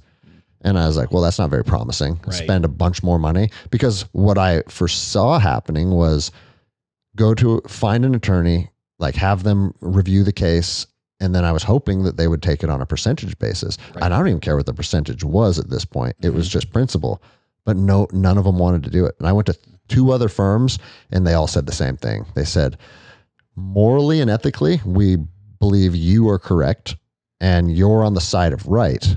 But how this game is played, there's a good chance you'll lose this case in court. Yeah. And so we're not going to take it on a percentage base, but if you want to push forward with it, we can. But you're talking at hundreds of thousands of dollars now. Oh, yeah. Yeah. And I was like, yeah, I can't gamble everything I have on a maybe. Right. Just for principle. Yeah. You know? And to tell you the truth, man, me and my wife made the decision, like, okay, it doesn't look like this is in the cards for us winning this case. I'm just going to focus on me now. Yeah. And I'm going to focus on my gym, and I'm going to focus on the things that make me happy. And it's kind of nice not fucking being sucked into that. Right. Because, dude, a fucking 3-year legal battle. Oh, geez. It would take You part have of to your sell soul. your with house, it. you know? Yeah. You know? Yeah. And it's like the GoFundMe was awesome, but that would have disappeared in 10 minutes. Yeah. Doing all that shit. Yeah. you Legal know? fees are no joke, man. They're no joke. They'll hammer you. I mean, I just bought a piece of property, and I had to hire a lawyer to have an easement drafted because my driveway goes through another person's piece of property, right? Yeah. And both parties are amicable, and it's moving forward fine. But just to have both parties come to the table with our lawyers, come to an agreement, and have understanding of like what the driveway is going to be and how wide it's going to be and all this stuff, we're in at 10 grand just in legal fees. Yeah. We haven't even fucking started the driveway yet. And you probably have to do most of your own legwork on it too. Yeah. Right. So yeah, it's crazy. But for people that haven't been involved in any type of legal dispute, or this isn't even a dispute, this is just a legal process. Right. Bro, 10 grand, drop of that fucking hat. Yeah. It's insane. Well, and that's why I'm a little leery about the whole, the idea of a civil suit. I've reached out to some attorneys and, told them my situation, and they have yet to get back to me. I'm not holding my breath, that I have a case. But if I did, I'd want it on a contingency basis. Like, exactly. You get paid if we win. Yeah, exactly. You have to. Right. You have to do that. And like you said, I don't even like if you take 50%, 60%, whatever. But the reason I would want this to happen is because there needs to be some policy changes. Yeah. At the top level in every organization in the United States, as far as law enforcement is concerned. So because the show's doing pretty good now. So if anybody knows an attorney out there that is interested in either of our cases on a percentage basis, hit us up, because again, like, I don't want to go through that process, but I would for principle, but I'm not willing to lose everything I have to fight this fight. And you shouldn't have to. You got to be smart about it. Right. Yeah. Yeah. In my gym, I always say, like, courage gets rewarded. Like, sure, I may have lost my job, but the memberships of my gym have increased by 5-fold. Oh, sure. Yeah. And because they know you're a stand-up guy. Yeah, we're doing really well in other aspects. The podcast is doing very well. Good. And so I'm like, you know what? That's just a chapter of my life that is now closed, and I'm on to the next thing. Yeah. And if it makes sense to ever pursue any legal ramifications, I would, but I'm not fixated on it anymore. Yeah. I wanted vengeance for a while. You know what I mean? Yeah. I wanted to fucking get a tractor and weld up. You know what I'm saying? Like the guy was it Colorado? I can't remember where that was. The Killdozer. Yep. Didn't he have like a 50 cal machine gun, or not a machine gun, but a rifle, like out of a porthole or something? I don't remember that, dude. Well, maybe it wasn't a 50 cal, but I think they tried to use 50 cals on it and just kept. I've heard that the county like permitting process just fucked that dude over. Yeah. Fucked his business over, and they like shut his driveway down for a neighboring cement factory or something. Yeah. And so like that guy was just getting screwed left and right, and then he snapped. Yeah. And it's like, that's what people do. Yeah. Why would anybody be surprised about that? Yeah. And I don't know if you've ever built anything or dealt with like the county permitting office. Bro, building my gym, I was on the verge of snapping. I bet. They're out of their fucking minds, dude. Oh, man. I can't imagine having to deal with a headache like that. Yeah, it took 9 months just to get the permit signed off. Jesus. And it's like, you guys, you realize when people budget for a project, like just sitting on the sideline for 9 months, that's not reality. No. That's not how the fucking free market works. But in the government is so out of touch with reality that your shit can just sit on the back burner for 9 months. That's insane. You know? Yeah, that's really insane. I saw that Netflix did a documentary on that guy, the killdozer. Oh, really? Yeah. Yeah. I know what I'm watching. Right. For listeners, I'm in Boise for one night. I flew out here to do the podcast with Nate, so maybe we have Netflix here. And I remember I was like, what is this all about? Because I didn't remember hearing about it on the news. So I watched this and I'm like, oh my God, like this is what happens. This is what happens when you push a guy a little too far, you know? And on one hand, I'm like, oh, this is bad. But on the other hand, I kind of can sympathize with this guy a little bit, you know, because given our experiences, what we've been through with, you know, with our different agencies, it's understandable how people get so angry and frustrated with authority. Yes. You know? And dude, the spirit of defiance is what our country was founded on. Mm-hmm. We're not going to be fucking trampled on by your bullshit. Right. You know, like the government, the whole reason the Constitution exists is to protect us from the government. Right. That's it. You know what I mean? Yeah. So like when the government does overstep their boundaries and people stand up and say, fuck you, dude, I feel that, dude. That gives me goosebumps. Oh, for sure. Well, that's you know? one of the reasons I'm conservative is because, you know, taxes, right? We have so many taxes where we don't get, you're supposed to get a benefit in return for your taxes, right? Yeah. You know, property taxes pay for schools, you know, roads and things like that. But then you have, you know, other taxes where they're just taking your money just to give it away to somebody else. Well, bro, you know? Perfect example of that. I want to know where all these fucking COVID lotteries are coming from. Right. You got Gavin Newsom saying $1 million. Someone's getting $1 million because you got vaccinated. Do you see that shit? No. So if you got vaccinated in California, your name goes into a pool, the COVID lottery, and they're going to draw someone and give them $1 million. Whose fucking money are you giving away? Yeah, exactly. You know what I'm saying? Is that Gavin Newsom's $1 million? Are you going to wire it from your bank account, motherfucker? That's not your money to give away. But that's how out of touch they are. They're so fiscally irresponsible that they think that money is theirs. Yeah. The money is ours. You were simply in a position to delegate. Right. You know? And not delegate to some fucking COVID lottery. Right. It's asinine. Yeah. But dude, and I mean, I've went on fucking rants about this because just like you said, we do need schools. We do need roads. We need first responders. There's certain aspects of society that I don't care if you're on the left or the right. I can't say that anymore because there's elements of the left that do not want police officers. Right. But if you're a sane person, you understand we need infrastructure. We need roads. We need first responders. Yeah. So there is a necessity for a certain amount of taxes. But when you look at how the government spends their money, you realize like my tax dollars are being pissed away at a rate that they shouldn't get any of my money. They don't, you know what I mean? Like, I don't know if you how long have you been following me on Instagram? I think probably since the LeBron video. Oh, okay. Yeah. Okay. So I don't know if you saw this or not, but in my county, there's fish crossing signs everywhere. Oh. And I made a video about it. And it's like, they put them at the top of bridges that are 40 feet in the air, fish crossing. Okay, so that lets you know that there's fish in a river that we're about to go over. What are we fucking talking about, dude?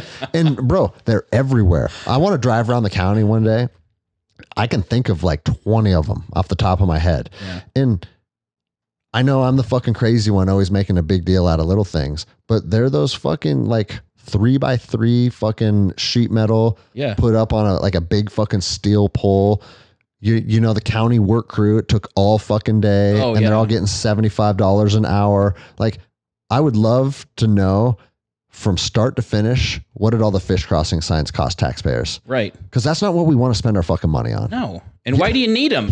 No shit. There's a river. There's going to be fish in it. Yeah, dude. So yeah, it's just fucking crazy. But you see, like, I don't know if you saw it in law enforcement, but it's a big deal in the military where they call it spendex, where instead of redeploying home with all your equipment, let's just get rid of it. And we'll take like a whole pallet of frag grenades and just, hey, Anderson, get your squad and get rid of that pallet of frag grenades. And we think that's cool, right? Young Rangers, I get to throw 600 grenades today, right?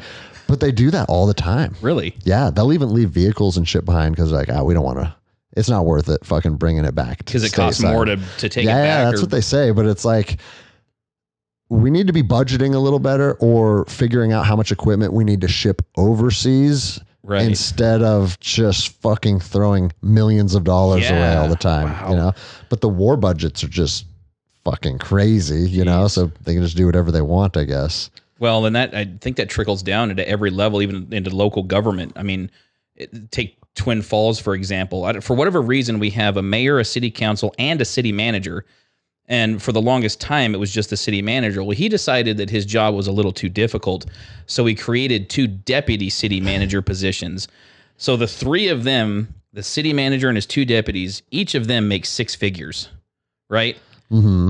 Why the fuck do we need, when we don't even need a city manager? I mean, if you've got a mayor and a city council with a town the size of Twin Falls, right? 50,000 people. I don't see why you need a city manager. But then to have 2 deputy city managers who are getting paid $106,000 a year, you could hire between the 3 of them. You know, you take their salaries, you could hire 6 officers, right? 6 officers that we desperately need, you know, and pay those officers yearly salaries. Yeah. With all of that money that we're just, I mean, you know, I don't know what these deputy city managers are doing other than having coffee, you know, 6 times a day. You know exactly what they're doing. They're just fucking off. Yeah. You know, they're sitting and they built a brand new city council city council chambers, you know, which, okay, yeah, some of those buildings are desperate and need an upgrade, but you're spending all of this money making this Twin Falls city so top heavy when you're hurting for officers on the street, right? And officers they're not getting paid anything. You know, they're living check to check. Some of them are struggling. So why are you putting all of this money up at the top of the organization when it's desperately needed down at the bottom? Yeah. Just so you guys can live better and, you know, buy nicer suits and, you know, go to coffee 3 or 4 times a day with each other and congratulate each other on how great you are. Well, and how many times have you heard this? And this goes for every agency, military, feds, locals, like, we need to spend all of our money because we want to get allotted at least that much next year. Right. Right. I saw that in the feds. And I remember just even back then, it was like 2012, thinking, what the fuck are we doing here? Like they said, hey, we need to spend all of our training budget because we want to get allotted at least that much or more next year. Mm-hmm. So they said, Anderson, any schools you want to go to. So I went to San Diego to this place called The Arena. It's an MMA school. And I went and fought down there for a week. Wow. Me and another guy named Madrano, who's also a black belt. So it's the 2 guys in the department that are already good fighters. Yeah. Hey, going to more training. We're going to send you guys to go do more fighting. And it was $5,000 each. Wow. And I was like, dude, they put us up in like the Marriott for the week. It was fucking rad, right? But I have to look at that objectively and be honest. So like, why would they spend $10,000 on sending me and Madrano to go learn to fight more? Right. You know, right. It's ridiculous. And then, dude, so for anyone that doesn't know, the Marshal Service, the bread and butter of that agency is not what you see on TV. It's court operations. Right. It's taking in custody prisoners back and forth to all of their hearings, from their arraignment to their plea or their trials to their sentencing, all of that stuff. Right. Yeah. And that's fucking, bro, you got like 40 deputies running fucking prisoners back and forth all day, every day. Yeah. It's a nightmare, dude. Oh man. And so we had the court operations board where you walk in and it's this big whiteboard and it would be written out, Anderson, you're in Judge so-and-so's courtroom with this prisoner at this time. Cool. Got it. Right. Yeah. And then they would also send the spreadsheet to our department phone so you could check it on your phone. I show up to work one day and I don't even know where they bought this thing. I've never seen another one. It's like an iPad, like a touchscreen iPad that was like 7 feet by 5 feet, just giant, mounted on the wall. And they're like, this is the new court operations board. When you're done with court, you can touch your name and it turns that court yellow and it lets you know that that court's completed. Okay. And the thing was like $100,000, dude. Yeah. And I was like, or We could just walk in here and grab an eraser and erase it, Right. or put a red line through it. Nope, $100,000 so we could show that our court was complete. Yeah. But again, it's just, hey, how can we spend money? How can we spend money? Yeah. You know? And that's at the federal level? Yeah, it's the feds, dude. Well, see, down at the local level, I'm sure you probably experienced this too. I mean, my captain at the time, we were in detectives, and we had an overtime budget. And if he was able to give money back to the city at the end of the year, he got some sort of bonus, right? So he didn't want to pay out overtime because he wanted to be able to hand a certain amount of money back to the city's general budget. And so that they can, and I don't know what he told us this. He's like, yeah, I get some kind of bonus. I didn't know what the bonus was, right? So he's getting incentive. Yeah, he's getting an incentive to fuck us over out of our overtime. So yeah, it's different. And I did jujitsu for about 8 years. Got my blue belt, so I understood the importance of ground grappling and ground control and stuff like that. And we kept having incidents where our guys were too reliant on their tasers, and I'm like, we got to stop this. And so I looked up the Gracie Survival Tactics School for Law Enforcement. I'd been following it for forever, and I wanted to go to it and just to get certified and come back and teach our guys, right? Because it was kind of expensive to have the Gracies come up and do a school, here. It was like, it was a lot of money. I can't remember how much it was, but it would have been $1,800 for 1 week for me to go down there, which isn't really, it's nothing. Yeah, that's cheap. Right? That was including my hotel room. So, they even sent me, they have like a legal department where they sent me all of this literature explaining how effective their school is, and, taser versus hands-on stuff, that kind of stuff. And I took it to my administrators and I said, we need this for our guys, because our guys are pulling their tasers out when they shouldn't be, and it's getting them into trouble. We haven't had a serious incident with it yet, but our guys don't know how to fight. And I said, we need to train them how to fight. And they're like, well, you've already got this experience. Why can't I said, okay, but I need more, And if I need more with the experience that I have, our other guys definitely need more. I said, send me to this school, and they wouldn't do it. $1,800. Yeah. So silly. No, and I'm not bashing on, like, with my incident or my situation of going to that MMA school. You do have to keep your guys training, and they looked at it as like a train the trainer thing, right? Yeah. Oh yeah. And I get that. But what I found with cops, if you want to learn how to fight, or if you want to keep your body fit, at the end of the day, if you think you're going to rely on your department to do those things for you, you're not looking at you're not looking at the situation in reality. Right. If this is your chosen profession, then you need to hone your fucking craft. You need to keep your body working, and you need to know how to fight. Yeah. But most cops are unwilling to do that. And I don't understand it. Like, even when we would have like in-service training where there'd be me and a couple other guys like showing basic moves, some grappling, some Kimura handcuffing positions and shit. Right. Everybody's like all mad about it, like looking at their watch, like, oh, we have to shrimp again. I hate shrimping. And it's like, you guys think shrimping is stupid? It's literally the foundation of moving around when you're on the ground. You have to be able to move your hips when you're on the ground in relation to somebody else's hips. Right. Period. Yeah. If you're not willing to learn that, you will get stuck underneath someone for eternity. Yeah, you're going to get your ass beat. Yeah, one day of that stuff, and it's like a bunch of, oh, poor us, this sucks. And it's like, and then it makes you think as a trainer, like, what am I doing? Like, right. Why am I here? This is just a big waste of time, In-service training. So I was certified. So in Idaho, I was a certified ground control. They called it ground control at the time. And I would teach at the academy, but I would also teach our in-service training. We called it block training.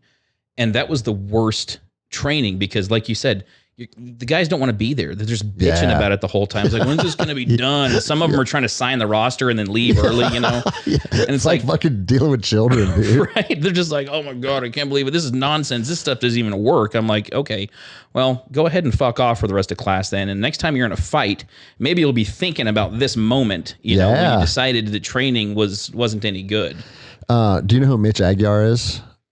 I don't think so. So he is a Navy SEAL who I'm friends with him through the internet, and then we start hanging out, and he's a fucking homie status now. Oh, nice. But he runs a nonprofit called Adopt a Cop.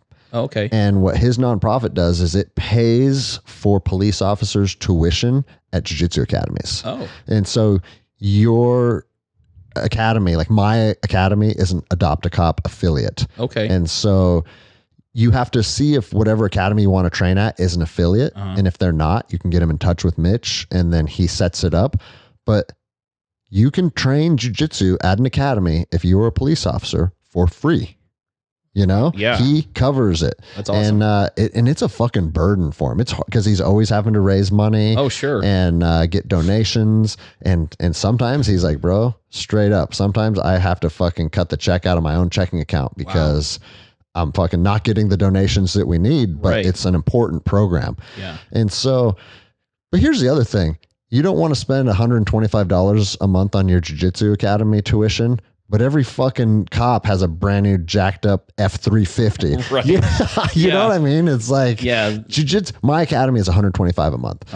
Like, if you can't invest that into yourself to keep yourself safe and to make sure you go home to your family, then you're probably not the type of person that's going to train anyways. Yeah. But for those that do say it's just too expensive, how many times have you heard that? Just too expensive. Yeah. Like, well, now Mitch has a solution for you. Yeah. You don't have an excuse now. Yeah. Man, now what's your excuse going to be? I always told the guys that I trained, I'm like, even if you don't want to do jujitsu, I always recommended jujitsu. I'm like, if you have to pick one thing, do jujitsu. But if you don't want, do boxing or do kickboxing, or at least go to the gym, right? Do CrossFit, something, keep yourself in shape. Because like you said, we had these guys that just weren't doing anything physical, right? They weren't in shape. They weren't physically fit at all. I'm like, how are you going to survive out here? If you're one-on-one with a bad guy and backup is like 5-6 minutes away, a lot of bad shit can happen in that amount of time. Bro, if you're not trained in a combat art, 1 minute into a fight, you're spent. Oh yeah. Spent, dude. Yeah.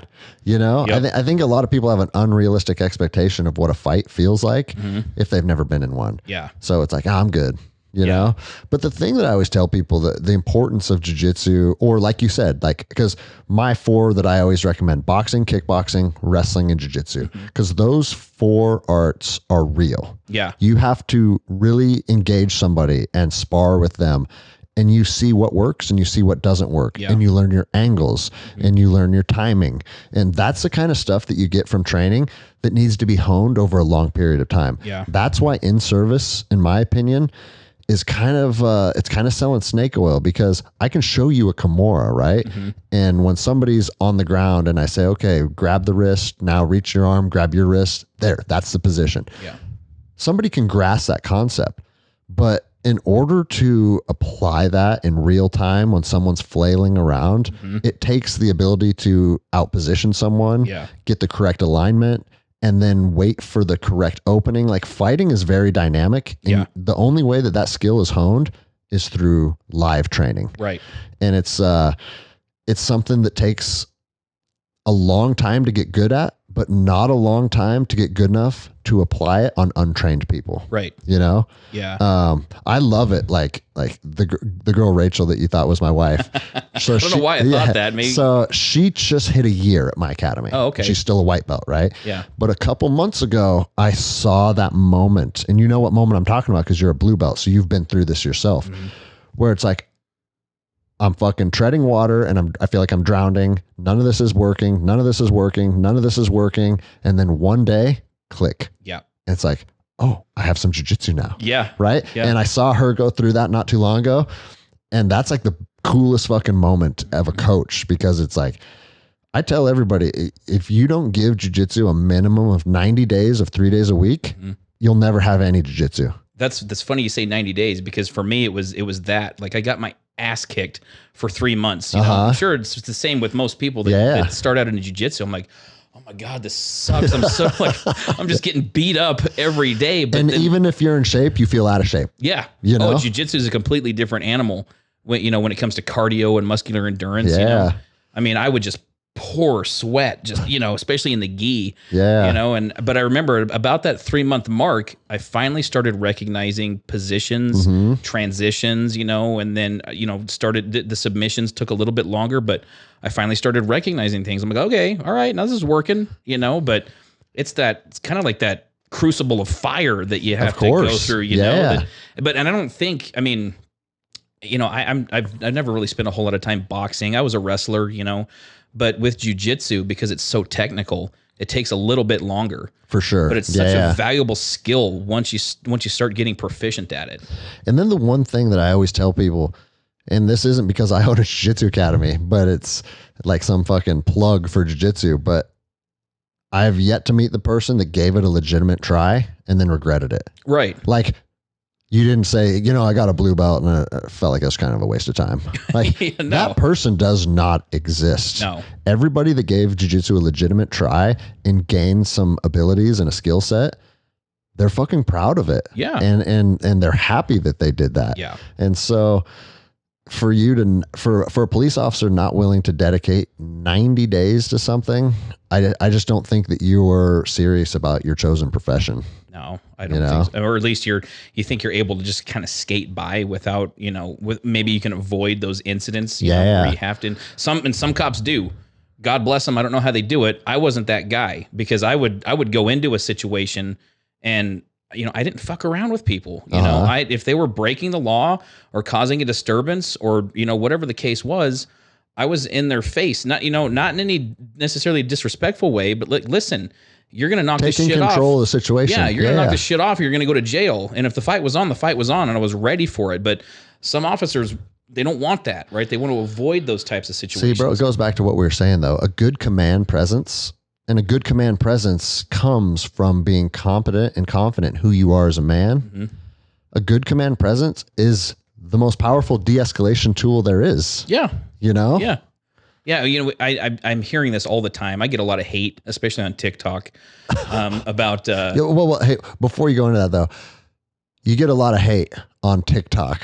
How many people have come up to your face and been like, "Hey, Nate, I think you're a fucking idiot"? None of them yet. Zero. Yeah. Well, I did have a guy. So when I came back off my suspension, it was my first week back, my first shift back, and this guy was in he was like at the city clerk's office, and he had a public records request for my personal Venmo account, right? Like the city has anything to do with that, and the city clerk was like, I don't know what you want. I don't have access to his Venmo account. Like what, Yes. And he's like, well, he's taking bribes and gratuities, through his Venmo account, and that's public information. And she's like, no, it's not, but you can take it over to the marshal's office. And so he didn't realize I was working at the time. Oh, okay. And he knocks on the door, and I answered the door, and he's like, oh shit, he's shaking. He's got this paper, this request, and he hands it to me, and I'm like, all right, I'll make sure the marshal gets it, and he turned around and left. He didn't realize I was going to be there, but he kind of made him flustered when he saw that I was the one that answered the door. That's hilarious. Fucking coward.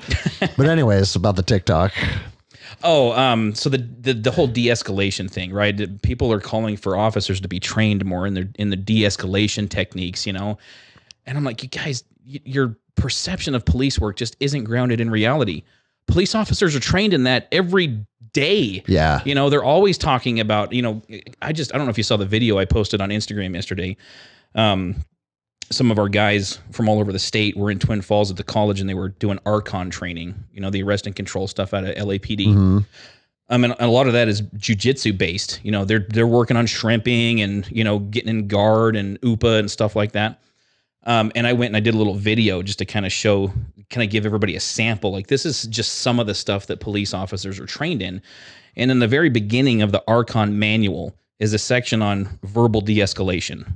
So it's not foreign. We know that de-escalate. I mean, that's the whole reason we show up, is to de-escalate a volatile situation. And like you said, it starts with our presence, right? Mm-hmm. Our command presence, and showing up and being confident and being assertive. Like that gets it done, right? Because people can sniff it out. Like if you're not confident, if you're not sure of what you're doing, and you're kind of like, I don't know.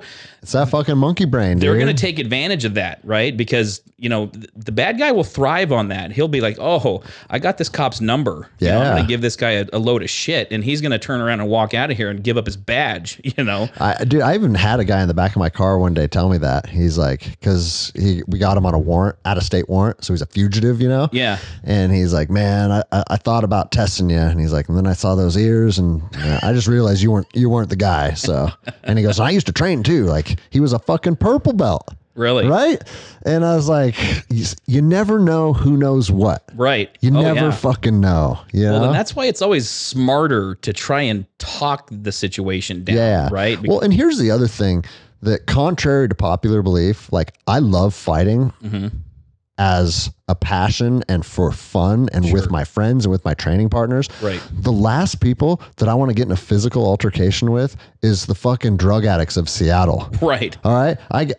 I will avoid trying to fight or getting in a fight with someone as long as I fucking can. Yeah. But once it's go time, it's go time, right? Sure. But the last thing I want to do is have your fucking meth sores all over me. Oh, yeah. Like, cops do not want to go to work and get in fights. No. Like that. No. You know that's not what they're looking for. That is not, I don't want your fucking heroin needles poking me. I don't want your fucking gross, rotting face touching me. Like, I don't want any of that stuff. Yeah. There's guys that I'm reluctant to even put handcuffs on. Oh, yeah. There's guys that I've fucking kicked who have had warrants.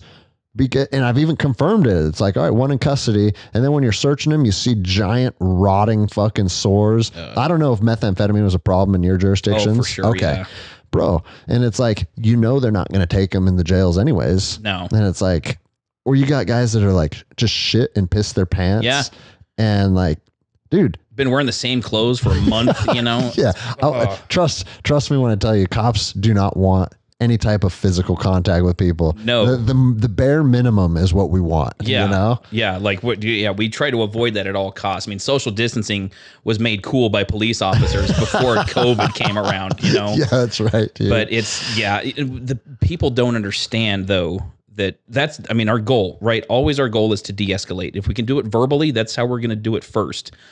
But sometimes you gotta do violence, you know? Yeah, of course. Because you've got guys out there who are violent people, and they're going to victimize other people, and you have to be a violent person in order to overcome that. And that comes with, because when people, I want to clarify, because people are hearing me saying like, oh, he says he tries to de-escalate. There's also been times I've snatched dudes up in 2 seconds. I arrive on scene and I'm like, wham, because you see their pre-assault indicators. You see that look in their eye. You see them like, to them, it's already go time. Mm-hmm. So now, boom, it's go time for me even faster, motherfucker. Oh, yeah. You know what I mean? You have to be able to read the situation and then know how to move forward with it. Yeah. But if you don't think that all cops want to de-escalate, and maybe I shouldn't say all, there's probably some dicks that like fucking go out there and fucking people up. Yeah. But every single cop that I know did not go out there and want to get in fights. Right. They want to fucking resolve it and then the other side of it is, anytime that you're in a use of force, well, it's a big ass report.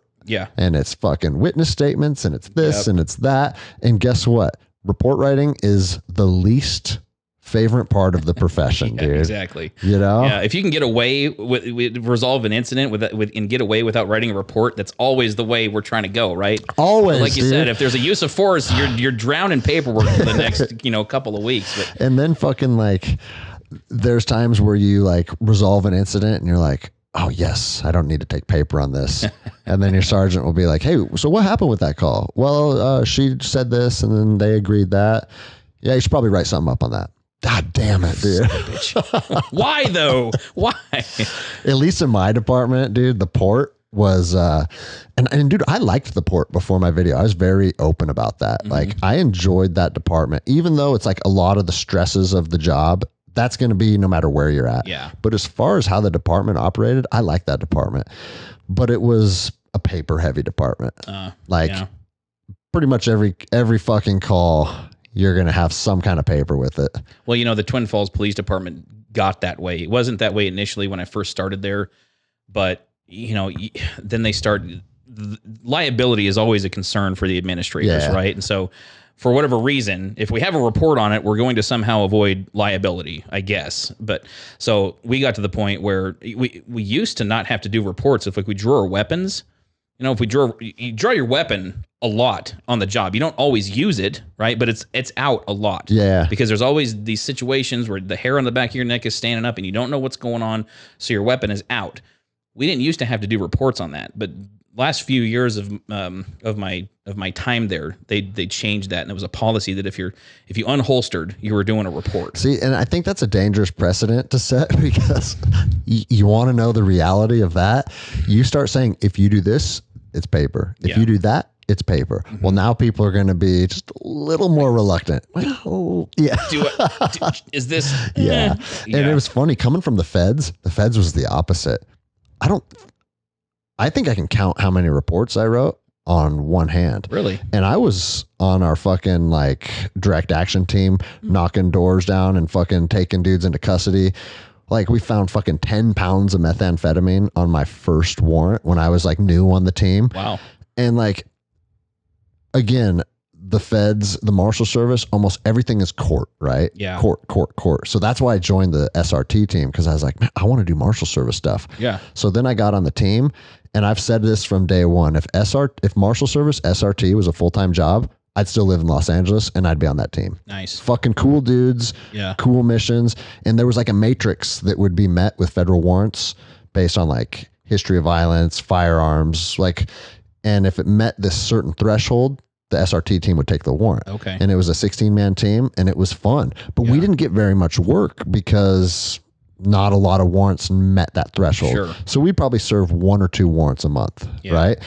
But still, like all the shit that we would do, no one did any paper on it, because that's the beauty of the marshal service is it's like a judge has already issued a warrant. He just wants this guy. Yeah. So when we bring that guy, Yeah. okay, it's all good. Yeah. None of us did reports on it, It's fucking. That's nice. Yeah. And then once I did work some district warrants, you'd have to do an arrest report. Sure. Which would literally be like, hey, at this day on this time, I observed this guy at this address and took him into custody. Yeah. And it would be like 3 minutes. Yeah. Yeah. But fuck, once I got to the port writing a report on like a lost suitcase. Bro, and I'm serious. Yeah. We write reports on lost suitcases daily. Yeah. And the airlines kind of start taking advantage of it. That's one of the bad parts about having an airport inside of your jurisdiction. Oh yeah. If the bag doesn't show up on the fucking what's the word I'm looking for? The fucking carousel. Yeah. If the bag doesn't show up on the carousel, call the police. Oh my God. And like, I can't tell you every cop that's worked in this jurisdiction, because they want it for insurance purposes. And of course their bag always had $50,000 worth of belongings in it. Right. And 9 times out of 10, it shows up like on the next flight or the next day, And then it's like, why am I fucking writing? Yeah. And then you got to itemize everything out. And it's geez. just, Yeah, that kind of stuff drives me crazy. When agencies, different like insurance agencies or whatever, they want a police report before they can do anything. It's like, well, fuck you. You don't determine what I do. My policy. Yeah, right. And that's insurance companies for one example. And I was actually needs to be regulated. It's insurance companies. I was talking about that to one of my friends who's a deputy just last week. He's like, dude, the requests from the insurance companies, they need to fucking start making their own investigators. Yeah. And you guys go out there and hit the fucking, you guys go out in the field and figure all this shit out. Right. Because they want everything done a certain way. And it's like, we don't work for you. Right. I don't know where that became a thing, but. Yeah, I don't know where it did either, because, in the state of Idaho, we don't do reports on like vehicle crashes, for instance. We don't do reports on minor collisions that, result in less than $1,800 in damage. But, you'll have an incident where, a little fender bender and it doesn't meet that criteria. But then you got an insurance agency calling up going, hey, I need a report on this. I'm like, I didn't take one. Well, we need one. Well, that's not my problem. Yeah. Pay your fucking client their money. Like, that's what they've been paying you premiums Bro, for. I forget what the threshold was, but Washington State's the same. Once it meets a certain threshold of damage, now you need to generate a report, right? Right. And one of the fucking like senior officers, real cool guy, he looks at me, he's like, Anderson, are you a fucking auto body appraisal expert? No, and neither am I. So looks like 1,800 to me. Yeah. I'm like, yeah, roger that. Yeah. Well, we'd have guys, oh man, we had traffic cops, right? They were responsible for taking collisions. And there'd be cars like totaled. They'd be like, clear code boy, not doing a report on this. They're like, I didn't know it was $1,800. What do I know? But there's a dichotomy, because like on one hand, as a police officer, if a citizen gets their car fucking totaled, you should write the report and take care of them, right? Right. But they've made it such a fucking nightmare. Oh, like a collision report in the state of Washington, and I didn't do a lot of them because my jurisdiction was the airport and the seaport. Not a lot of like roadways, right? Sure. But fucking dude, you have to submit this fucking long ass handwritten report Really? And if you had, there was an electronic version of it, but they only hosted, you had to get certified on the electronic version of it. And they only hosted that training like once a year. Oh. And I was slotted to go. And then they're like, actually, that's the same week that you're going to active shooter training. And I'm like, active shooter training is the same every fucking year, you know? But, so yeah, I would have to do a handwritten report. And again, I hardly did any because it just didn't come up very often. But when it did, nightmare. Oh man. Like it's like fucking 4 pages. It's a bunch of like carbon copies. Oh yeah. And you have to talk about like road conditions, the date, the time, the weather, daylight, and just 100 questions. And then every time you submit it, they get kicked back to you. And it's like, this portion was missing from the report. And so every time they got kicked back to me, I would just take the whole thing and just put it right in the dumpster. I'm like, dude, I tried to do this the right way and you guys still aren't happy with it. I'm done. Yeah. Well, we're lucky enough that when I started, we had the electronic version, you know, for the state of Idaho. It's called an impact report, and still very lengthy, you know, a lot of the same questions, but if you can do an electronic version, it doesn't take as much time. So I can't even imagine writing that out by hand, you know, on this 4-page document. No, it fucking sucks, man. Jeez. But that's like the thing that I think a lot of people don't realize about the profession, for me anyways. Even though I liked my coworkers and I liked the agency, it wasn't very fulfilling. Yeah. Like, if you revive someone from a fucking heart attack, if you do something like that, or you arrest someone that's taking pictures of a little boy in a bathroom, like there's incidents where you go home and you're like, I made a fucking difference today. Yeah. I put a bad person away. Right. But again, in my jurisdiction, that was few and far between. And it was like more often bullshit than stuff that felt like it was rewarding to me. Yeah. And I think that that's probably happening more and more nationwide. Yeah. Because they expect police officers to wear 100 different hats. Yep. And and now you're just this professional problem solver dealing with people's bullshit. You're not putting fucking rapists and murderers away very often. Right. You're dealing with bullshit day in and day out. Yeah. And that's why for me, dude, once I walked away from it, I realized like, dude, that's not for me. Yeah. I kind of, that I kind of got roped into it just because it's a natural progression for soldiers. Sure. Like, okay, I've been carrying a gun around and being in the military, like, let's go to law enforcement. It's a very natural progression. Right. But I don't think a lot of people are as passionate about it anymore as they used to be. Like being a cop used to be like something you could hold your head high, you know? Well, there used to be a lot more camaraderie involved with it, but now it's like, you know, the morale has just been shut down by elected officials and then by administrators who kind of cave into the pressure from those elected officials. So there's not a whole lot of pride involved with it anymore, you know, especially when you got, you know, members of the public, which again, I think there are still many, many more people who are supportive of law enforcement than those that aren't, but we're only hearing from the other side, right? Yeah, the opposition. Yep. So it's really hard to stay motivated and keep morale up when that's all you're hearing is just about how evil you are because you wear the uniform. But yeah, I think you're right. I think the sense of pride that comes with taking that oath and wearing the badge is kind of getting lost on a lot of our officers. But that's because there didn't used to be so much red tape and so many hoops you had to jump through. Exactly. You know, you could just show up, you did your job, you know, you'd put your uniform on, you jump in your car, you go around, you did what you wanted to do in your non-directed time. You responded to the calls that you were assigned to, you dealt with them, and it was a pretty decent job, you know, but I agree with you because there weren't a whole lot of instances where I thought, man, I really did make a difference. I mean, there was a couple times, right? You worked some pretty high profile cases, drug cases, murder cases, whatever, and the bad guy goes to prison for a few years and okay, good, I took this guy off the street for a little while.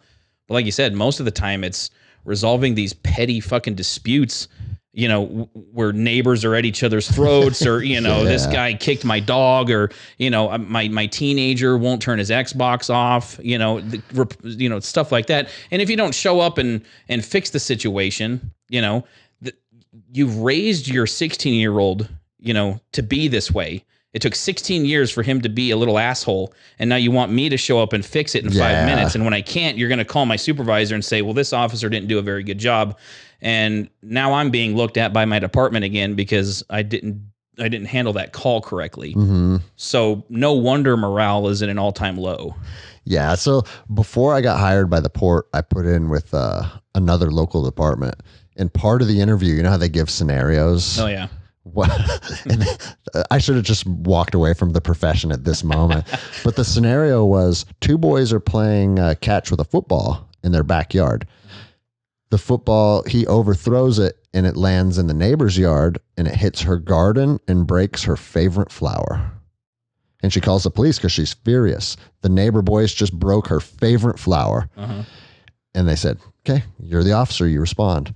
And I said, I would say that this is not a policing matter and that you're utilizing city resources that could be better allocated somewhere else better. I can appreciate your concern, but have a nice day. Bro.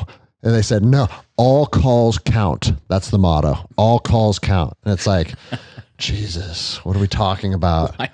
What? No, all calls don't count because you got fucking lunatics that call over bullshit all the time. Yeah. You know, like, have you ever had schizophrenics calling in? There's people coming to get me. Yeah. Like, that's a real thing. We've had people like hiding in the fucking bushes, calling the police saying people are coming to get them. And you get there, it's like, hey, nobody's coming to get you. Yeah. Yes, they are. Yes, they are. This lady's like, there was 20 men following me around the airport.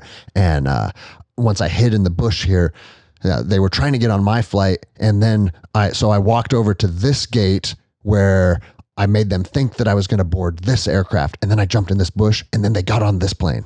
They're on that plane right now. And it's like, do you know how to board? Do you know how a boarding pass works? Yeah. You don't just get to walk on any plane you want. But the bizarre thing about it is once I started talking to her, she was a former lawyer, super intelligent, could articulate herself, but just schizophrenic as fuck. Oh, man. That part of the brain starts to go out in people. They can be articulate, they can be smart, and they still are living in this altered reality that to them is their reality. Right. You know? Yeah. And like, I remember we had to deal with crazies all the time. Seattle's full of them, dude. Well, I'm sure.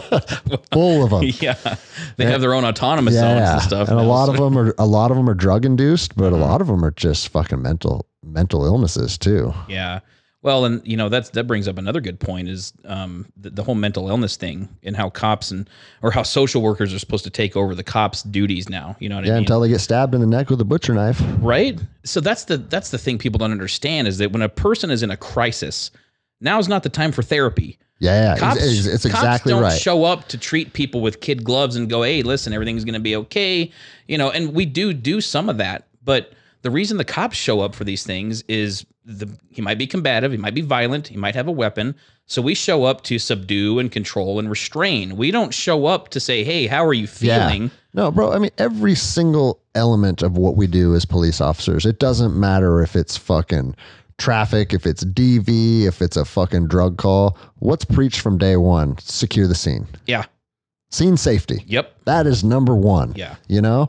And like the fire department won't even go in until they get the fucking all clear from us, right? Right. Like that's our job. Yeah. And I think that's a big problem with the profession is they do want us to wear 500 different hats. It's not your job to go there and counsel people that are in crisis. Right. Now, if someone's on the side of a fucking bridge and you're the first person that shows up and they're about to take their own life, I'm a human fucking being. I'm going to try and do the right thing. Right. I would try and do that right now, not as a police officer. Right. But to think that like officers need to have all of these capabilities, it's not a realistic expectation. Well, and that you're always supposed to use the minimum amount of force. Nobody's ever, the Supreme Court even said, you're not required to use the minimum amount of force. You're required, or you're bound by law, so to speak, to use the amount of force that's necessary and reasonable. And it's not always the minimum amount. Like you said, when you show up to a scene and there's a guy just wailing on somebody else, you're not going to sit there and go, hey, can you stop? Hey, please. You're going to kick that dude in the head or do whatever you need to do to get him off the other guy, you know? So this whole minimum amount of force de-escalation thing that I keep hearing, like, you know, on TikTok and social media and everywhere else, people just don't get it. You know, they don't understand that there is a time and a place for those things, but there's also a time and a place to be violent. Now, we're not trying to prolong the violence, but we have to be violent enough in a specific amount of time to overcome a threat. whether they're threatening us or threatening someone else. And if people can't see that, then they're not in touch with reality. No. And if you're not in touch with reality, how can we even begin to have a conversation about how to move forward? Yeah. You know, because remember, like initially it was defund the police, and everybody was getting behind that, defund the police. And then there was people that got on that bandwagon, and then I think they realized how silly that sounded. Right. And they're like, well, you got to understand, defund doesn't mean abolish. It means just reallocate resources. That's what defund the police means. I'm like, well, why didn't you say reallocate resources? Yeah. You know? Yeah. You know? Why didn't you say that then? Yeah, fucking idiots, dude. Like we're stupid. Like we're all stupid, you know? Yeah. God. Well, fuck, man. We're at 2 hours and 10 minutes. Ooh. It's about where I usually wrap these up. Okay. Unless there was anything else on your mind or anything else you wanted to talk about on this episode. No, I just wanted to say I appreciate your service, both in the military and in law enforcement. Likewise. I appreciate that. I have the utmost respect for our service members, so I will bring this up. So I got into a little bit of a tiff, so to speak, with another guy on TikTok. I came across he was doing a live TikTok. He was a black gentleman, had the BLM signs up and everything. And when I was watching his live, he was talking about how he condoned the rioting and the looting and the burning of businesses and other buildings in the wake of the George Floyd incident because, well, he didn't really give an explanation, but he just said he did, Because there isn't one. There isn't one. Yeah, not one that makes sense. But then he said if we try to put Donald Trump back in power, the whole country's going to burn. And so I called him out on it. Well, he in his little bio, apparently he's a combat vet, and he's got some videos where it shows him like in Iraq and in other places, and he shows his medals, and apparently he's a decorated veteran. And people, I bet he's a fucking pogue. That's my assessment. What is that? Personnel other than grunt, meaning not a warfighter. Oh, okay. He probably drove in some convoy and hid an IED, and now he feels like he's fucking Jason Bourne. Oh, gotcha. But I don't know. I can't. Yeah. Well, who knows? My point was, so I've been getting a lot of heat. Like people are, and they don't really care about his military service, but they care enough where they can use it against me. Like, oh, you went after a vet. You're a horrible person. I said his military service had nothing to do with the reason I called him out, because he did a video on me first. Yeah. Right. Okay. He did a video, and he's making fun of me because I got fired and all this stuff. And, he told me that I should keep my mouth shut. Police officers shouldn't weigh in on this. And I just kind of pointed out his ignorance and the fact that, he really is a racist. If you go and look at his videos and the way he talks about white people, and then to condone the mass arson, right, and looting and rioting. If you're going to riot and loot, you're a piece of garbage. Yeah. That's it. And if you riot and loot my gym, I'm going to fucking fill you full of 7.62. Exactly. Fuck you. The same thing is going to happen during the 92 riots in LA when the Vietnamese business owners were out there with like snub nose, just right, popping caps off. Like you got to protect your livelihood. And you don't have the right to take my livelihood away because of some perceived injustice. No, that's actually, I'm glad you brought that up, because as a veteran and someone that served a substantial amount of time overseas, I'm not special.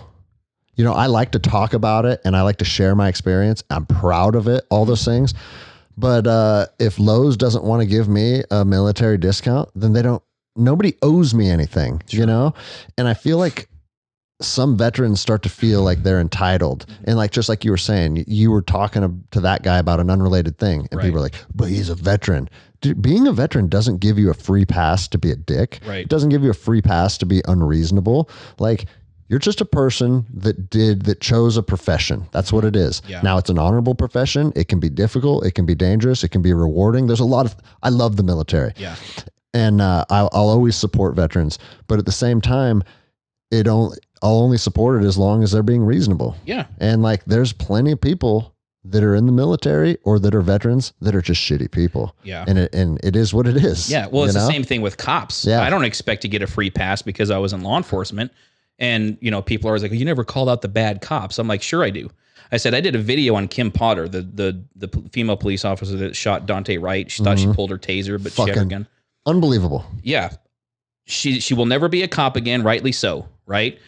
She made a mistake, and it shouldn't have happened. It was very tragic, right? He shouldn't have died right then and there. But I called her out on that. Now, in my video, what I was trying to point out was that, these people are like, she's a murderer. I'm like, no, she didn't murder him. If you watch the video, it was a mistake. It shouldn't have happened. It was a huge fuck up. But that's why she's not being charged with murder. She's being charged with manslaughter. So you got to get your facts straight. You got to understand that there are circumstances at play, and that's the reason she wasn't charged with murder. Well, dude, everybody that's screaming for justice on the internet has no idea how the legal system works to start with. Like, they're saying fucking George Floyd should be fucking like murder one. Like, it wasn't premeditated. No. Like, what are we talking about here? Yeah. Well, the judicial system, in the case of Derek Chauvin and Kim Potter, it's doing what it's supposed to do. That's exactly what I said over and over and over. I'm like, everybody's fucking furious over this George Floyd thing. I said, the guy's in custody being charged with murder. Yeah. What do you want to happen? Yeah, what do you want us to do? Burn him in the middle of the street? Like, that's just not how we do things. That's not how we do things. And the system is going after him. Yeah. So what are you not happy about? Yeah. And he was convicted. He'll be sentenced in, I can't remember when his sentencing date is, but that's coming. Yeah. So the judicial system works, and you going out and rioting and looting only makes you a terrible person. It doesn't help anything. Doesn't help anything. So, now, yeah.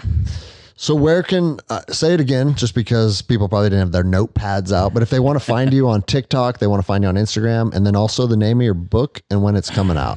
So the name of the book is Never Off Duty. You can find it at d'angelopublications.com. There's a link to pre-order it. It'll be out in September. But you can also find the link in my social media sites. So on TikTok and Instagram, I'm Nate's Wildin.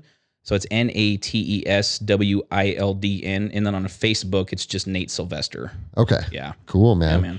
Well, I appreciate you coming out. And once you get your podcasts up and running, let me know. Oh, for sure. I flew today just because I want to be back in Seattle tomorrow evening, but I like road tripping. Oh, nice. So okay. I'm down to hop my 4Runner and come out here and we'll fucking hook up, do a podcast, grab a beer and fucking that'd be great, man.